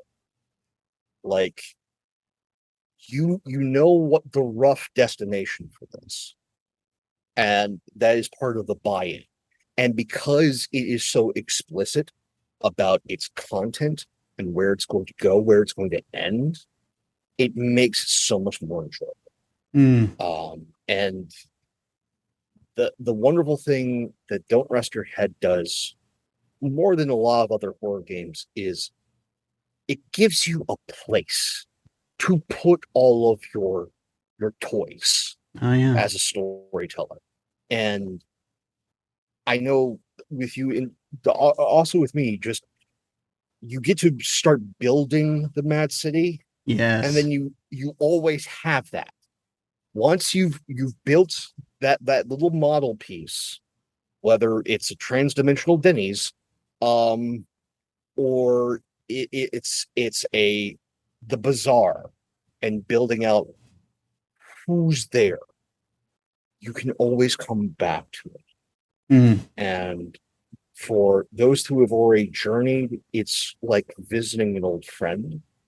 For those that it's their first time, you get to introduce them to a location, an NPC, someone that is a part of that world that you have lovingly crafted. And because you don't stay there so long, it always feels fresh, it feels new, it's engaging, and it doesn't outstay its welcome. True. Now, I've just realized we probably haven't fully explained what exactly it is that we're talking about. So just to confirm for folks, this is a game we're talking about. It is a horror game in which you play someone who is essentially an insomniac with superpowers, basically. You have powers driven from your exhaustion, and you have powers driven from sort of the madness that builds as a result of staying awake for too long. And then you are fine when you're awake for long enough, you can then see the nightmares, the living nightmares, as they walk amongst us, and then go back to their home in the Mad City. And the trouble is, of course, then at that point, that the nightmares can also see you. That's how I usually describe it. There is a price for power. There's a price for entry, and that even with the naming conventions, it gives you that up front, like pain being a name. Yeah. And again, that word is so explicitly evocative. Yeah. Exhaustion. Yeah. Like, you're taking a risk in doing whatever that's called for. And so it is very explicit about what it is you're doing and the costs, what's at stake. It is ever present, and you need that for it. There is a level of atmosphere that horror games need to give you the tools to bring to the table. And whether that's like stress mechanics, whether that is, sanity, whatever it is, you need to have something to hang a few hats on. And Don't Rest Your Head has that in spades. Plus, it gave us so many intriguing, esoteric characters to also use in our stories with evocative names like Ladies in Hating, the Taxman, like the Wax King. These names are delightful to good mouthfeel, delightful to say, but also bring forth so many different images in the context of the game. I remember hearing you describe it at some point as something that was, and the Changeling connection, I think, is related to this, obviously, but I remember hearing you describe it in a game as something that was like akin to a fairy tale when looking through it, because it's very much like that, except it's a much darker twist on the whole thing than even darker than I think people normally think of fairy tales as being. But it comes from the same place. It comes from that place of legend, and this unique conceit that when you sleep, part of your consciousness goes someplace. Yeah, and it is part of this collective human experience that builds these places, these things. That's what Changeling does well, and that's what Don't Rest Your Head does exquisite. Is it gives you the tools of dream logic, and for both player and storyteller, it's incredibly freeing. You're not, your hands aren't bound by so many mechanical minutiae. You can go to the weird places, you can go to the esoteric places, and you can go to the surreal places, like just with your channel and Invisible Sun. Like, I'd like to think of Don't Rest Your Head as Invisible Sun's goth cousin. Like, in a way, yeah. It has that dream element that allows you to give your players a respite, because humor is always going to happen at the table. It always will. It's how we break tension. It's just human experience. But here you have, instead of it being inflicted upon the game, it's part of the game. Having those odd moments, those funny moments, those breaks before you twist it or turn it on its head and make it menacing again. Oh yeah, and I think we could talk about this for hours and hours probably, but alas, we don't have that much time. I will say something that I remember seeing. The thing about the thing about this game, and part of the reason that I think we're both so frenzied about it, is that it is just very adaptable, very versatile. It has. Much like Invisible Sun, and also to an extent like Amber, it has the ability for its lore to just accordion out like nobody's business. You can make so much, so fast, so easily with the concepts that you're presented, which is why I've got these. I don't even use the base nightmares much anymore. I've got this entire weird thing of connections of nightmares that. It's weird, in these strange power struggles changing the shape of the city, and it's just a blast. But to that adaptability, I remember seeing you use the Mad City in other campaigns that weren't even Don't Rest Your Head. Yeah, and it works great. as a locale for that was doing a superhero game. Yeah. As a locale, and if you have a mystical protagonist in anything, if they're dealing with the astral plane, if they're dealing with dreams, interpretation, anything like that, and it is in a modern setting, the Mad City all of a sudden gives you all these tools without having nearly so much that the mechanics require of you to use these things. You can just go, I am going to take all of this beautiful lore, mood, tone, and throw it at this protagonist. And now they have to deal with this. And if you're using any system that has some flexibility, this is just a wonderful location to bring into your game that then you can go later on, say, we're having a progressive campaign. You can take a trip to the Mad City for a little while in that game, and then later on, when you need a break, you can go back there, but with the actual rules.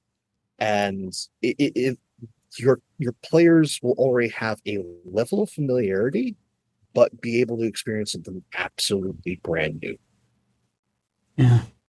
And I got to tell you that there was a time not terribly long ago when in my Invisible Sun campaign, the PCs were there is a nightmare realm stated, basically the dark side of blue, where they were going through and you can get close to people's nightmares. And I was sorely tempted. Alas, we did not have time.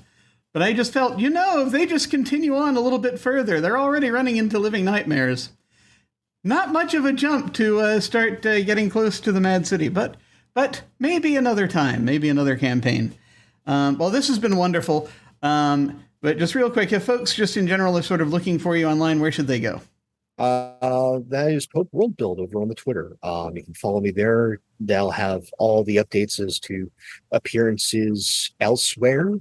And yeah, definitely keep an eye out for more horror content, possibly with my shiny face on it, over on Balrog 1911 and Wandering DM in the future.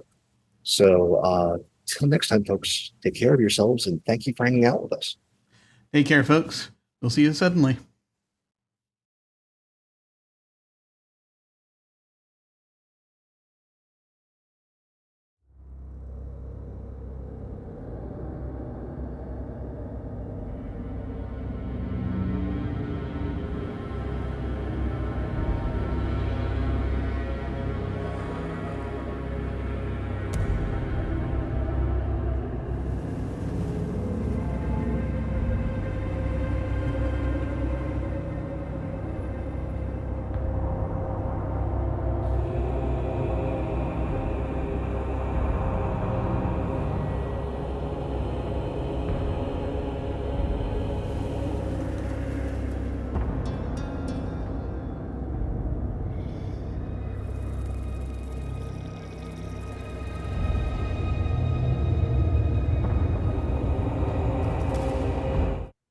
We have returned. All right, everyone, welcome back. Seems that our lovely folks have found themselves in some sort of tunnel or hallway beneath the street, betwixt two houses in a ramshackle neighborhood.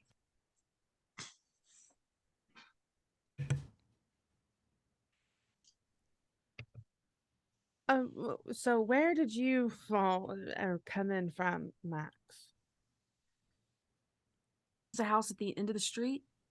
The floor. I heard it coming from the floor, the train sound, and then your voices, and so I leaned down, and then, well, I guess the floor wasn't in great shape because I kind of, my camera, Wait, did it break or was there a hinge?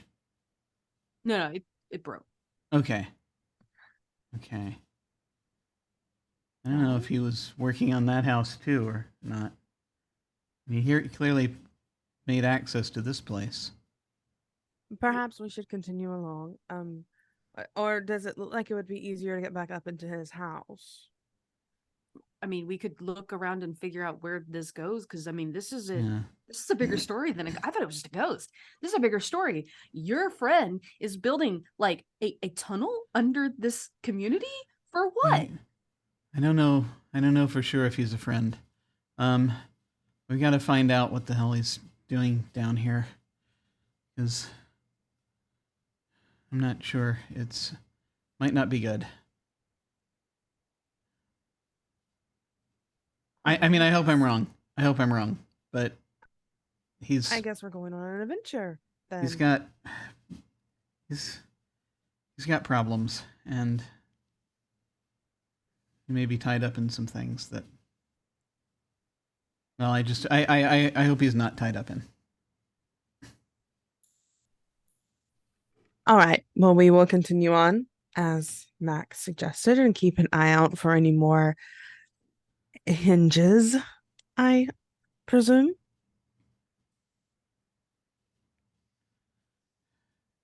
Yeah. All right. And then Valerie will take her phone back out.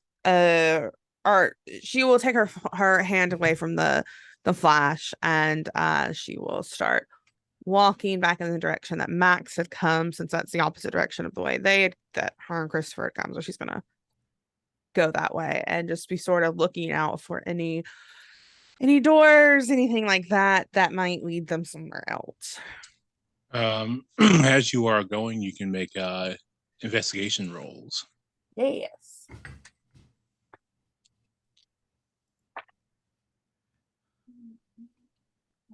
An 11. 12 plus what's mine? Okay. So 14. Again. 9. I like these things. Chris, let's see. Well, let's start with Valerie. Valerie, your phone gets hot in your hand from the light.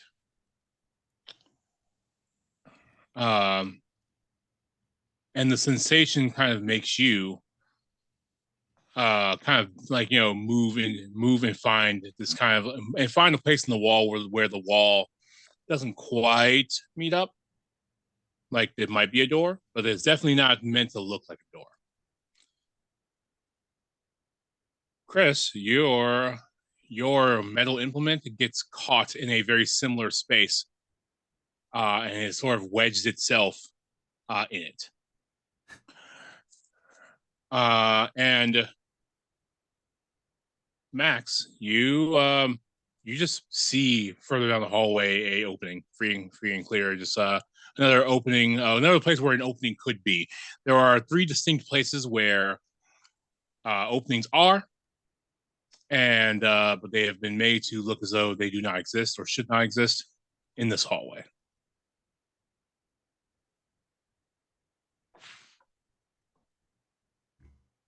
The hallway is covered in sheet metal. Valerie points out the difference in the wall, like not matching up, and I think she even goes as far as to like stick her fingers behind it to try to pry it up a little bit. Yeah, Max is seeing this too, is gonna come over and assist. Try to pry it out of the way. Pry open Valerie's door, or the one you found. Oh, the one so we found different ones. So three doors, 3 people, 3 doors. I'm gonna go to the one that I saw. Okay. Max, you open the door, and what you find is a prepper's paradise. Just giant buckets of macaroni and cheese, the Costco style macaroni and cheese, and buckets of ready-made meals that have been dehydrated, jars of dehydrated vegetables sitting on a wall, like on a shelf. This looks like my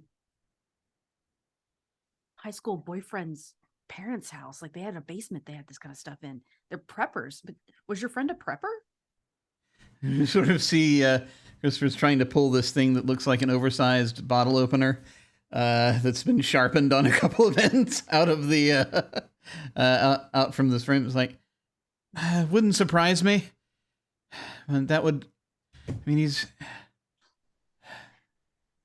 I thought that he was careful about preparing things. Of the state of his house, he's clearly not, but maybe he is about something like that. I mean, he's usually, I don't know, it doesn't sound too much like him because he's usually very kind of a ready, fire, aim type guy. But maybe? Sometimes, I mean, if it's anything like my ex's parents, they're ready and fire type of people, but like with a full arsenal of guns. So, I mean, but they were like super conservative. We ended up breaking up because it was real weird. I didn't know how to handle it. And she's like going over to these buckets of mac and cheese and like looking for dates and things like that. Like when was, like how long before this goes bad? Like to kind of determine when was this purchased? Like how long has this been here? There is a manifest on the wall that talks about rotation, like rotating out one bucket. So there's about a 5-year plus, like there's a 5-year plus like record here about when things need to be rotated out and rotated back in. She like looking at this record, she's like, wait, I mean, this is a lot. Like they're in, he inventoried? Like how was he that with it to be able to, like, I mean, that's a lot.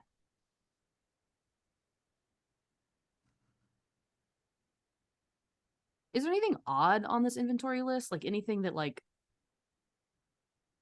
he's collecting here? I mean, just it seems to be very they're very aware that vegetables are important, and so they collect a lot of the dehydrated vegetables. I don't know if you've ever seen a jar of dehydrated vegetables, but like think like the stuff you would get in like a cup of ramen pack, like the vegetables from there. Now think about a giant jar of that.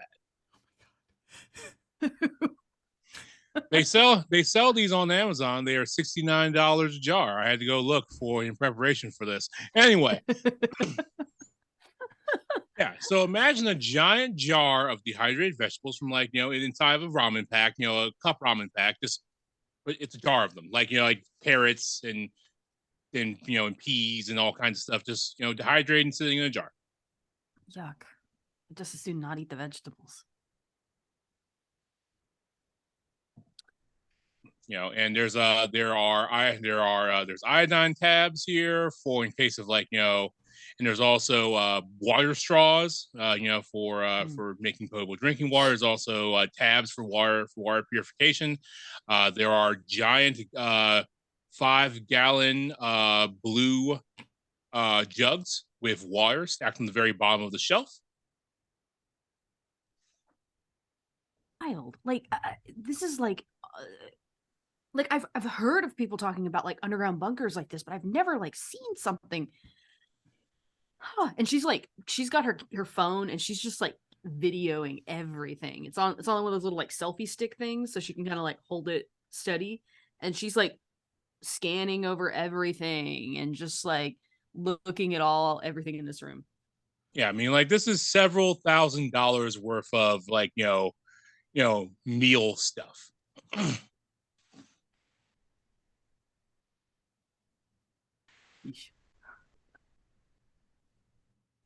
Did y'all find anything? She like leans out. Valerie, you open your door as you kind of you do break a nail, by the way. Yeah, I figured, and she's not happy about it. She's grumbling, not in a good mood. Well, she wasn't in a good mood, but she's extra grumpy now. Yeah, as you break a nail, your door does open, and it is Gunapalooza. Valerie sees all this and immediately takes a step back and just like, think I would have rather opened your door. Why did this man need a bunker, and especially a connected? What is this? Is this city, this town, this whatever the hell we are they gearing up for some sort of war? What is happening here? What? I'm going to turn from trying to pry this thing out that's stuck in there, and I'm going to turn and yeah, I just can't get it out. I'm going to turn and walk to look at what Valerie has found, because I'm kind of looking around to see.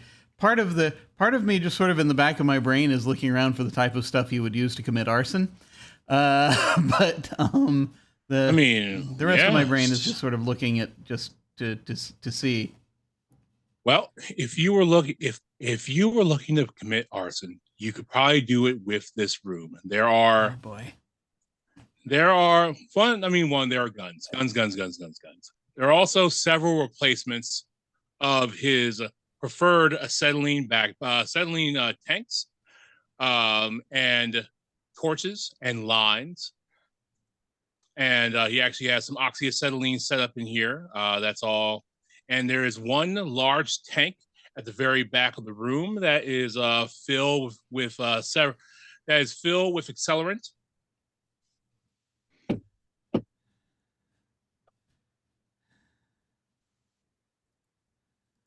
Just sort of, Chris kind of is staring. I just sort of almost stock still for a moment, just looking at all of this stuff. And is just kind of like,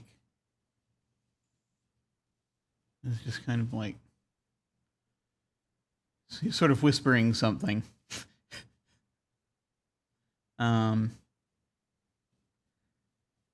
Which, if you does this stuff look like it's been here a while, or does it look newer? Some of it is newer. Some of it's been here a while. The tank has collected some dust but not much. You don't know. You don't know for sure. You don't know. While Christopher is having his little moment, I want to sow drama very badly. How close is Max? Has Max like exited her room and is sort of also looking at everything that's happening? Yeah, Max, because she like was like, hey, what'd you find? Like, she's interested in what everyone else saw, because hers was kind of mundane. Okay, cool, great. That's a perfect situation for Max to audibly hear Valerie put her hand on Chris's shoulder, like, darling, are you okay? Just wanted to sow the drama, just I'll reap later. Takes him a second. He's starting to slowly snap out of it. He brings his hand up and he'll grab your hand. And you're like,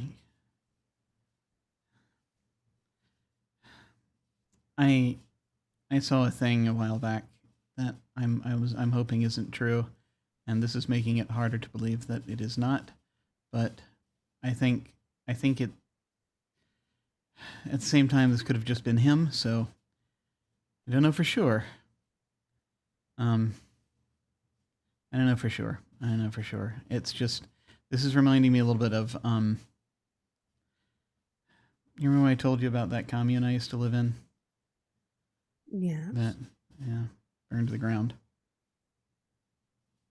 Are you saying that your friend who knows an awful lot about you and who has also made you his guardian and responsible for him after he nearly died might have been responsible for arson?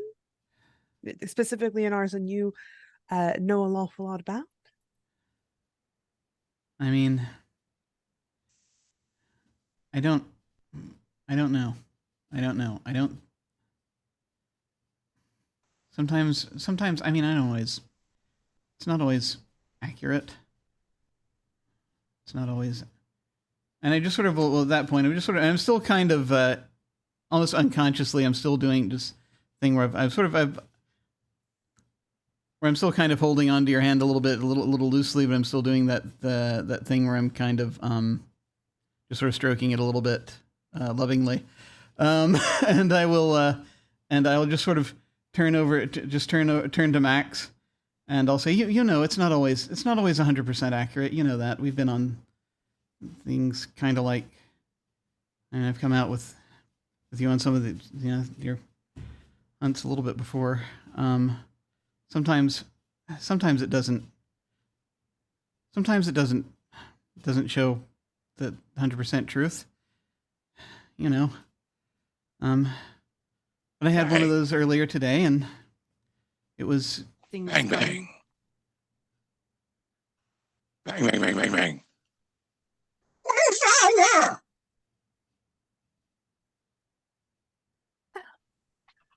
You hear from your wedged door, Chris. Who's there? Perhaps we should get out of here as quickly as possible. We might be causing some problems. You Interrupting the peace. You better have any kind of listen down there. I swear to God, Alvaro.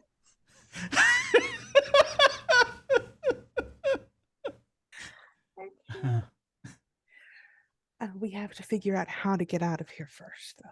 Yeah. Yeah. Can we tell what direction the banging is coming from?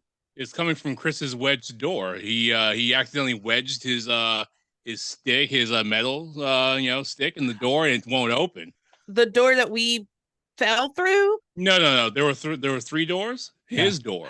God, okay, now I'm on the just same now. page now. Same page. Totally. Okay, that went over my head. I'm back now.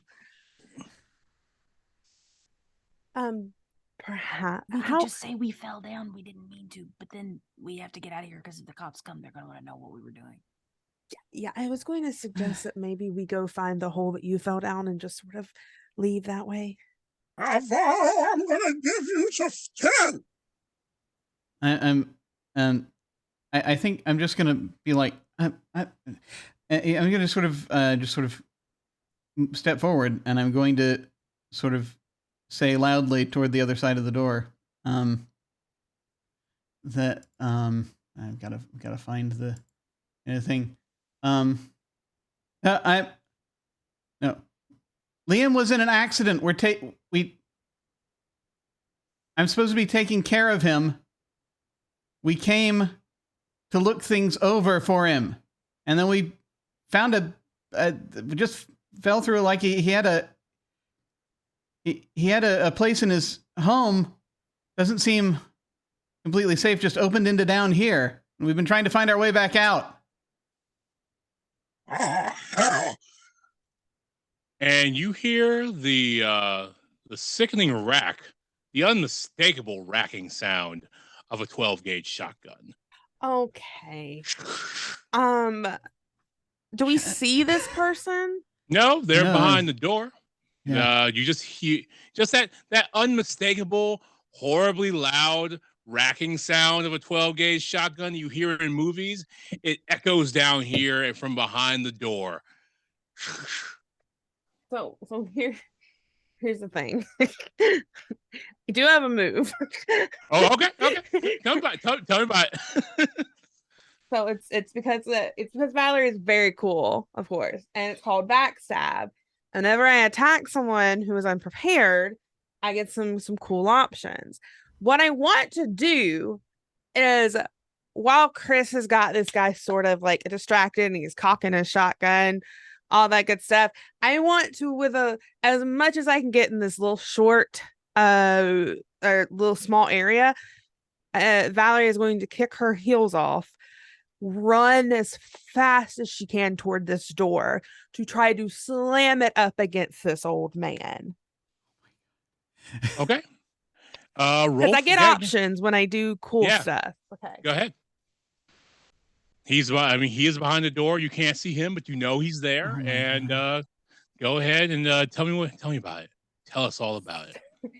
So I rolled a 12, which means I get one option. And what I want to do is aim for the sensitive part and knock him unconscious. All right. So what happens? Even if it's like using his own gun to like bang himself in the head, that sort of thing. So you run for the door and you just happen to see where Chris had wedged the door and he kind of got off the hinges a bit. And when you rammed the door with your surprising speed and strength, you actually take the door forward with you. And you come down on top of the old man. Yes. And you hear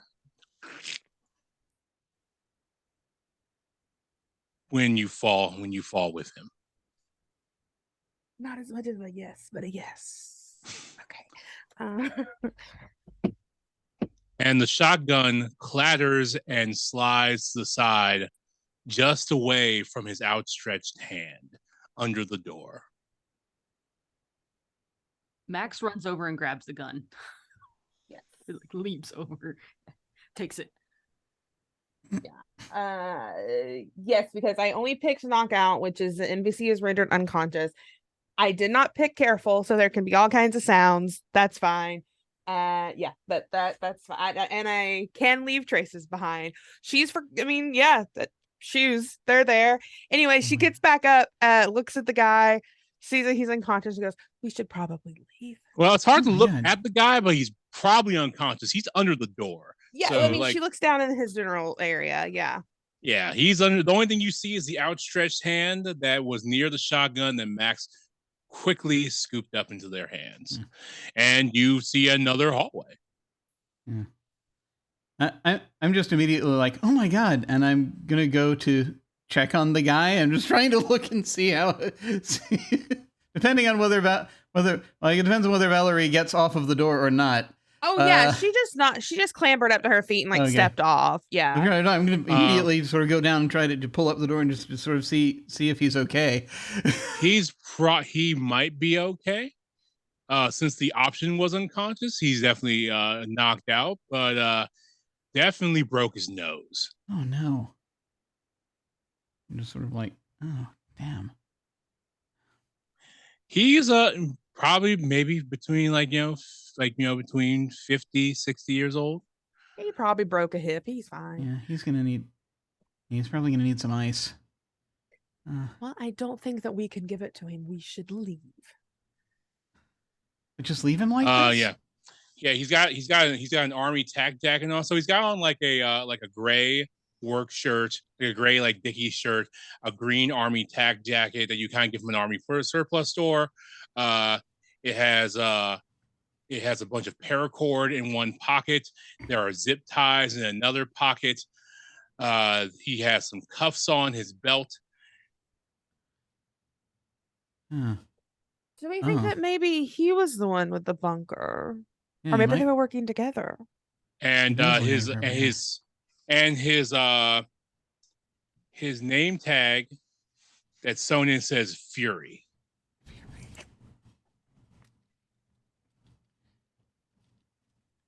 Probably is right, because I mean, I didn't know that guy very well, who but nearly killed himself at my party. But this seems more like the type of person who would have that. Do you recognize that name from Reddit, Christopher?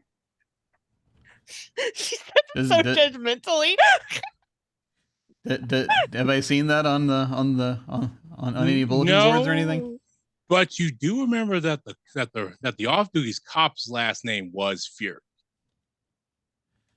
Fury. Isn't that that guy Brian's last name? Who? That guy Brian who was obsessed with you. I'm sorry, I don't know any Brian. The cop. What? No, not ringing a bell. No. He came and sort of accosted you that night, the night of the. I mean, a lot of people talk to me, speak that to me, event. accost me. It happens. Yeah. Well, yeah. Don't really. No. I know. Yeah. No. It's just could be a relative, maybe. I don't know. Okay. I am going to start looking for the front door. Yeah, you can. Well, so I mean, which way do you go? Back down the hallway? Do you go down this new hallway? Do you? Does it seem like we're above ground? Or does it seem like we're not? Definitely not above ground. That is for sure. Oh no! So we're not. We're still subterranean. Yeah. Oh my god.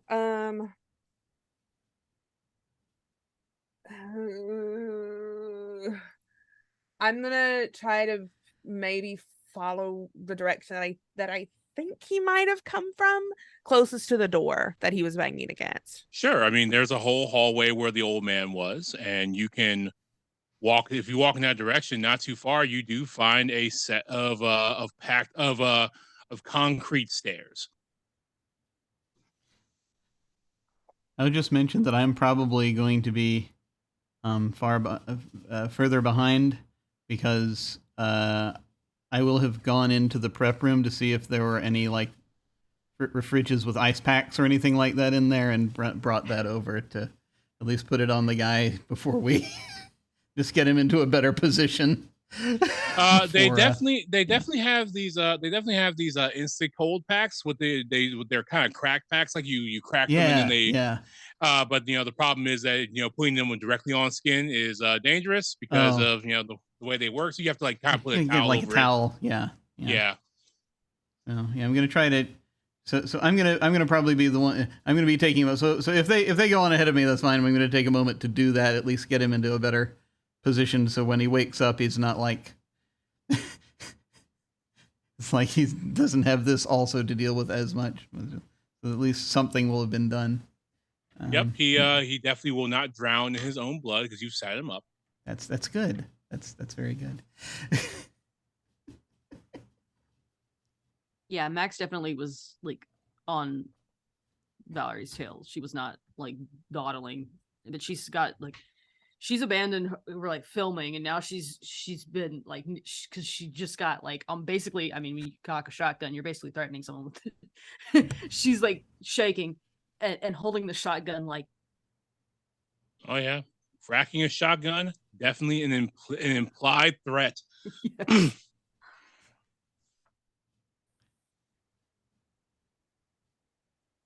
So you walk up these stairs, these concrete stairs.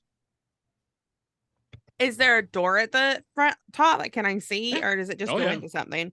Yeah, then I am. Oh yeah, you open a door and you find a quaint little kitchen. It's all in the 1970s yellow, where everything is kind of somehow in a shade of yellow, even when it probably shouldn't be. Probably from the forever smoker who lives here. Yeah, immediately looking under the sink and a cabinet, fridge, liquor. I'm looking for liquor. Okay, so the first thing you find is an oil can shaped bottle of grain alcohol. Oh god! Oh, I'm from the South. I know exactly what that tastes like. I am from Arkansas, so yeah. Oh, yep. You know the Appalachians, baby. Yeah. So yeah, you find an oil can full of just like rot your mouth off grain alcohol. Valerie does take a drink. Surprisingly, handles it like a champ, which Valerie's got a lot of secrets. So surprisingly, and like I think if Max is the only one with her and sees her, she just like takes a drink, looks over at Max and goes, "Oh, horrible! You shouldn't try it. No." Yeah, you can smell it. The second they open it, have taken a swig, you can smell it all over the small kitchen. That smells like straight gasoline. Like Yes. you just Want a sip? no, I'm good. I think I need to be totally with it right now. I almost got shot. I just want to go home. That's fair. Everyone copes in their own way. She's taking it with her. And Yeah, she's heading toward a door, toward a front door. You pass a loaf of bread and a tin filled with bacon fat, sitting on the counter next to a cast iron skillet and a with a bacon press on the stove. Like their bacon. I have seen this house many times. Valerie isn't going to leave. She is going to linger toward the front door and just sort of call out, TikTok, Christopher. Just sort of hoping he can hear her so they can get the fuck out of here. Valerie is like on edge. I mean, yeah, if I'm done by that, if I'm done by that point, I'm going to be heading that way. Yeah, you head up and you find the same, somehow all yellow but not yellow kitchen, kitchenette. Wood panel walls, like just straight 70s vibes here, 60s, 70s vibes here. Wood panel walls definitely has a slight patina from all the tar that has been just been puffed out in this kitchen. Brave men smoking in a place like this so much. While we waited for Chris, did we see, like, is there anything here that's like, as Max is like waiting, she like is kind of like between the door and like where Valerie is and where Chris is, because she's like, I know both these people, and I don't want anyone to be left behind, and I'm very scared, but I definitely don't want to be alone. So she's trying to like stand where Valerie can see her while she waits for Chris with the shotgun. But you're looking around. But looking around, like. Okay. You ever seen a house where someone has an only child and the entire house is like a shrine to that child? Yeah. So there are dozens and dozens of pictures of Brian getting, commendations, getting, awards, him in Police Academy, him in All-American. Deaf guy definitely peaked in high school, it's like this is this man's only child and he is proud of him, proud of his boy. Is this that guy that Chris was talking about? Who? What? The pictures on the wall. Do you recognize this guy? Valerie like looks at one, just squints a little bit. No, I don't think I've ever seen him in my life. No. It's odd when you look. It's almost like he looks right back at you, Valerie. It's like he's leering at you through the picture. Valerie is very tempted to take another drink. She does not, but she just looks at it and looks at another one. No, I've never seen him before. It's very very, very rancid vibes though. Yeah. I mean, this whole place is rancid vibes.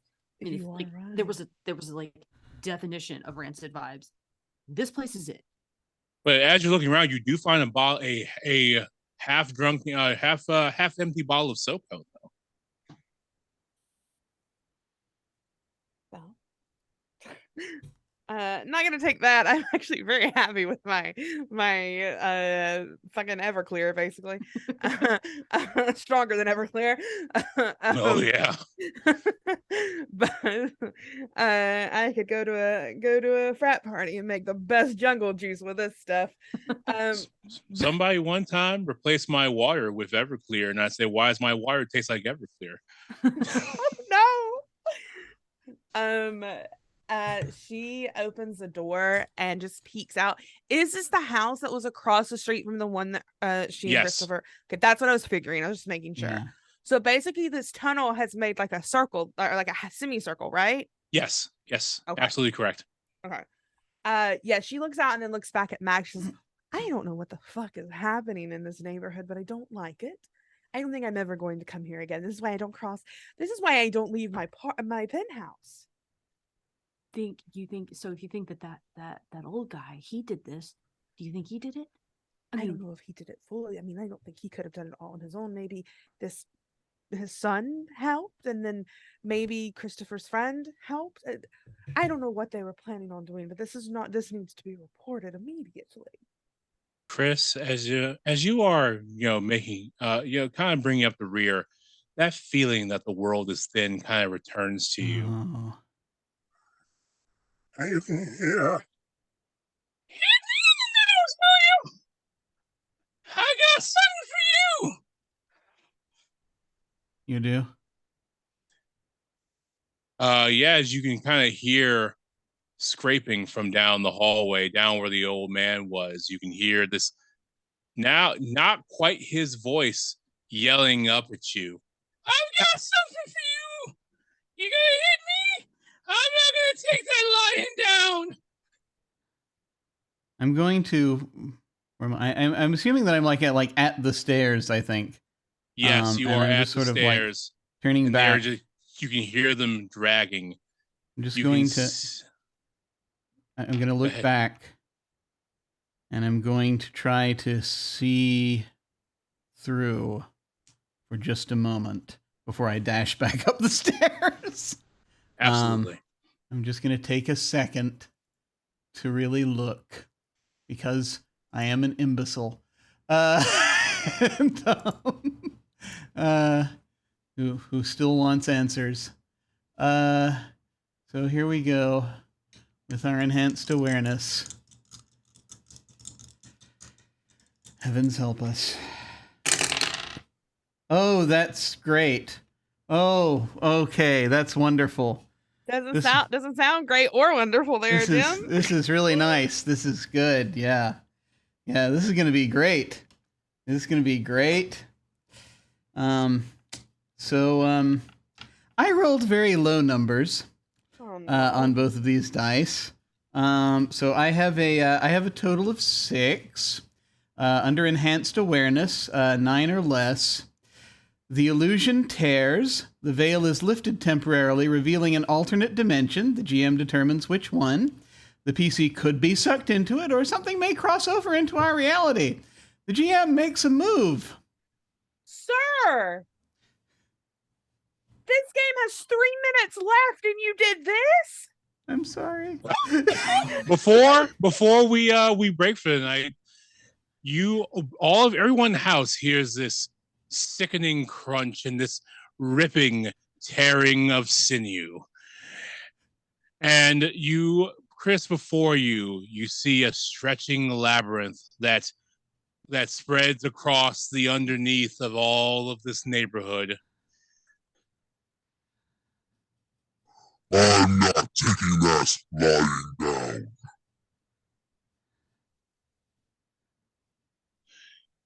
All right.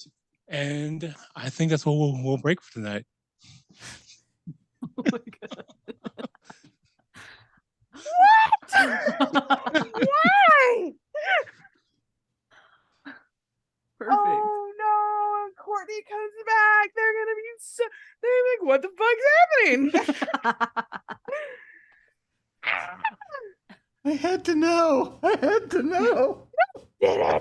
it? Perfect. It was perfect. I'm excited. I had to know if they was. if they burn down my home. Wow. Okay. So, yeah. Yeah, this is, yeah. Be curious to know what, be curious to know if there are any cards governing this evening. This is the thing.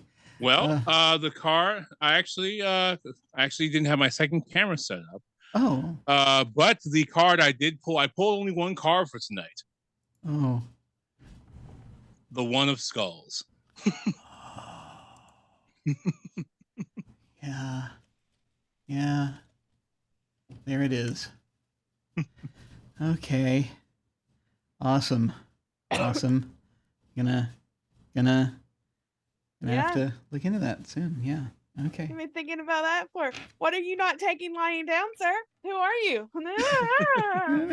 I don't know anymore. Well, this is really good. This is so good. It's fine. Everything's fine. Everything's fine. This is just fine. This is perfect. Everything's absolutely perfect and wonderful and glorious. And there's a labyrinth, and and something in the labyrinth isn't taking it lying down, and it's good for them. Good for them. You don't want to be trapped in a labyrinth for eternity. We're gonna go ahead and go around, and we're gonna do our outros. And feel free to tell folks where they can find you, and any other things you want to plug, and any favorite bits or any final thoughts about this session. And we will start with our storyteller, Hollow. Hi, I'm Hollow. You can find me on Twitter at HollowInvective. You also can find me here on this channel. You can also find me every other Wednesday on the Majestic Goose Network, playing Crits and Knit, which is a actual play D&D podcast about geriatric adventurers going on one last quest, and they're all members of a knitting club. So we spend the first hour talking about knitting, and then the second hour role playing as our old adventurers, trying to make it and get through heart problems and incontinence and all kinds of other nonsense while trying to save the day. Awesome. Brilliant. An awesome session too. And any final thoughts about the session you want to talk about? I had a great time. Christopher being the guy who just sees a little too far is great. Definitely drives the plot. I had a great time bringing the party back together under the prepper community. My God. So good. Yeah. I got to be careful with that move. This is going to turn into another Old Faces situation. Jim, don't you dare. I know, right? PTSD. I know, right? I got to be careful. With this one. God. I thought there was more of a chance. Soul is my best stat, damn it. Oh, Jesus. All right. So now we're... and on that note, we're going to go over to Katy. Hi, everyone. Welcome to another game where Jim gives me PTSD again. I'm Katy. You can find me everywhere on the internet at KatyFace. I play various games, do pro GMing, and all of that good stuff. Anything that I am involved in will be posted on my Twitter. This week, I just ripped my headphone out. This week, over on Thursday, over on Friends Who Roll Dice at 7 Eastern. I can't remember. I will be in a Monster of the Week game called Camp Carnage, where we're camp counselors. It is very fun. I play a hex who may or may not have a crush on a may or may not be a vampire. I don't know. We haven't really figured it out yet. We're still navigating that relationship. But yeah, anything that I do, like I said, is on my Twitter. This was fun. I loved everything about it.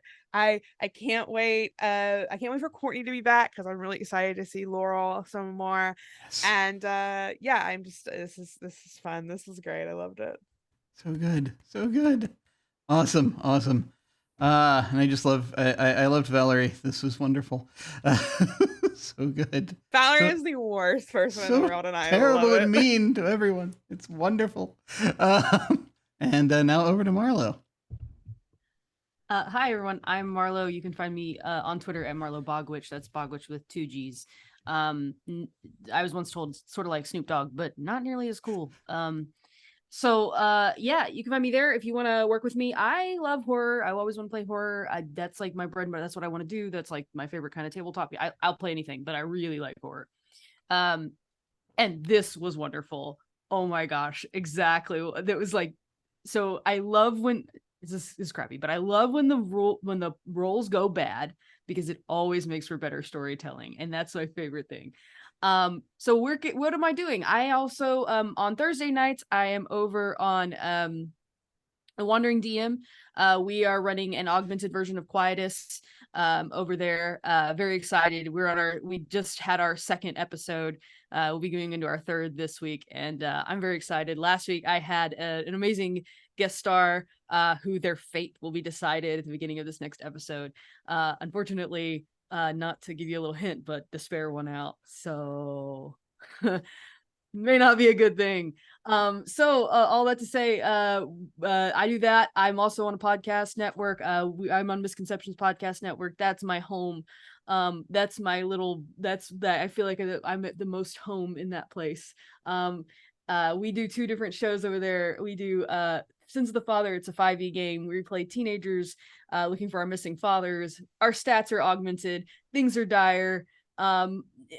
Things are getting crazy, and we just recorded some really wild content, so I really can't wait for everyone to hear it. Then I also do Tales to Inspire over there as well. It's a alternate history actual play with superheroes. We're in the 1940s. We're punching Nazis. I play a Hollywood starlet who has man problems, not unlike myself. So come on over there and listen to those shows. They're really great, well edited. And the cast just has such a great dynamic. We've been playing together for so long that we just mash and make gold. Other than that, I think I have some other things coming up. I have a game on Lost Caravan in next month. I will have more details on that soon. I have the details, I just don't have them in front of me. So that's a thing. And that's really all I got going on right now. But thanks for having me. Yes, my favorite moment was definitely when Valerie inadvertently leaked her relationship with Christopher. I'm so ready Max to see is what not- comes of that. Max is gonna, when she remembers that she's not scared and she's not scared to death, she's gonna be upset. Oh, I'm so ready. It's like that. It's like that meme that's like me reaping. Oh, this is fun. Me sowing. Oh shit. Or you know, backwards the other way. You know what I mean? Fucking around, finding out. Find out. Yeah, basically. Oh, geez. Yeah, no, and that was just brilliant. I loved the whole reality show thing that you were doing throughout that. It was so good. And just to see that in action. And just folks, do check out that horror game that Marlo is running. It is excellent. Because it is a joy to watch. Marlo is thoroughly awesome. Yeah. But who am I? I don't know. I have lost all sense of self. I'm Jim. I am a writer, streamer, and podcaster. You can find me at Otherdoc on both Twitch and Twitter. My website is jimyesthatjim.com, where you can find my Geek Observation podcast and links to my various other podcasts, audio dramas, writings, and such. I have links down below to my website, Twitter, YouTube channel, and various other things. We do not have Invisible Sun this weekend. We're bringing that back. Should be roughly September 10th. As we're aiming toward our finale. We've got just a few more episodes to go before we reach finally the eponymous Edge of Paradox, as the title of the campaign. In 3 years, we're getting there. And so very much looking forward to that when that happens. In the meantime, the only other thing we have happening right now on the channel, tabletop RPG wise, is this game, KULT, Tuesday nights, which we've dived in nicely, and I really am looking forward to seeing how this goes. It was just sort of so masterful, just that whole bringing us together in that hallway, and just the way that worked, and everything got creepier and creepier. Even though especially the stuff that was excessively mundane. When I put together the two of it being what's his name's, I was like, oh my god, you're fucking with me right now. That was very, very, very good. Ernest. Like, holy shit, like that genuinely, I was like, wait a minute. The mundane stuff was the creepiest, and that was awesome. It was so good. But what else do we have? We do have later on in probably late September, we're going to have a campaign of Dune, Adventures in the Imperium. That's going to be starting up. Short campaign of that. Brian's going to be running it. We have cast it. We are getting everything together. And so very much more announcements as that gets closer. And that's all we have for right now. I've also got one or two other things I can't talk about yet just because they're still cooking in the works. But one or two more things are going to be showing up tabletop game-wise. So that's going to be fun. And everything else I do on this channel is mostly me just sort of playing video games and not really scheduled. I've going through Hard West right now, and then the scheduled thing is every other Thursday. My friend Lucci and I will do are playing through old text adventure games, and so we're going to be starting Zork 2 in another week and a half or so.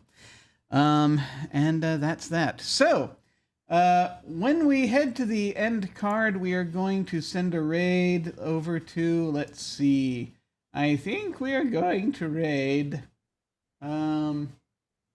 which of these? I think we're going to raid Manapot Studios. They are playing a Star Trek game. So that looks like that might be fun. We're going to go over and say hi to them. Feel free to hang on if you are so inclined and say hi to them with us. That again will be when we hit the end card. In the meantime, folks, thank you all very much for watching. Take care, and we will catch you next time. Farewell.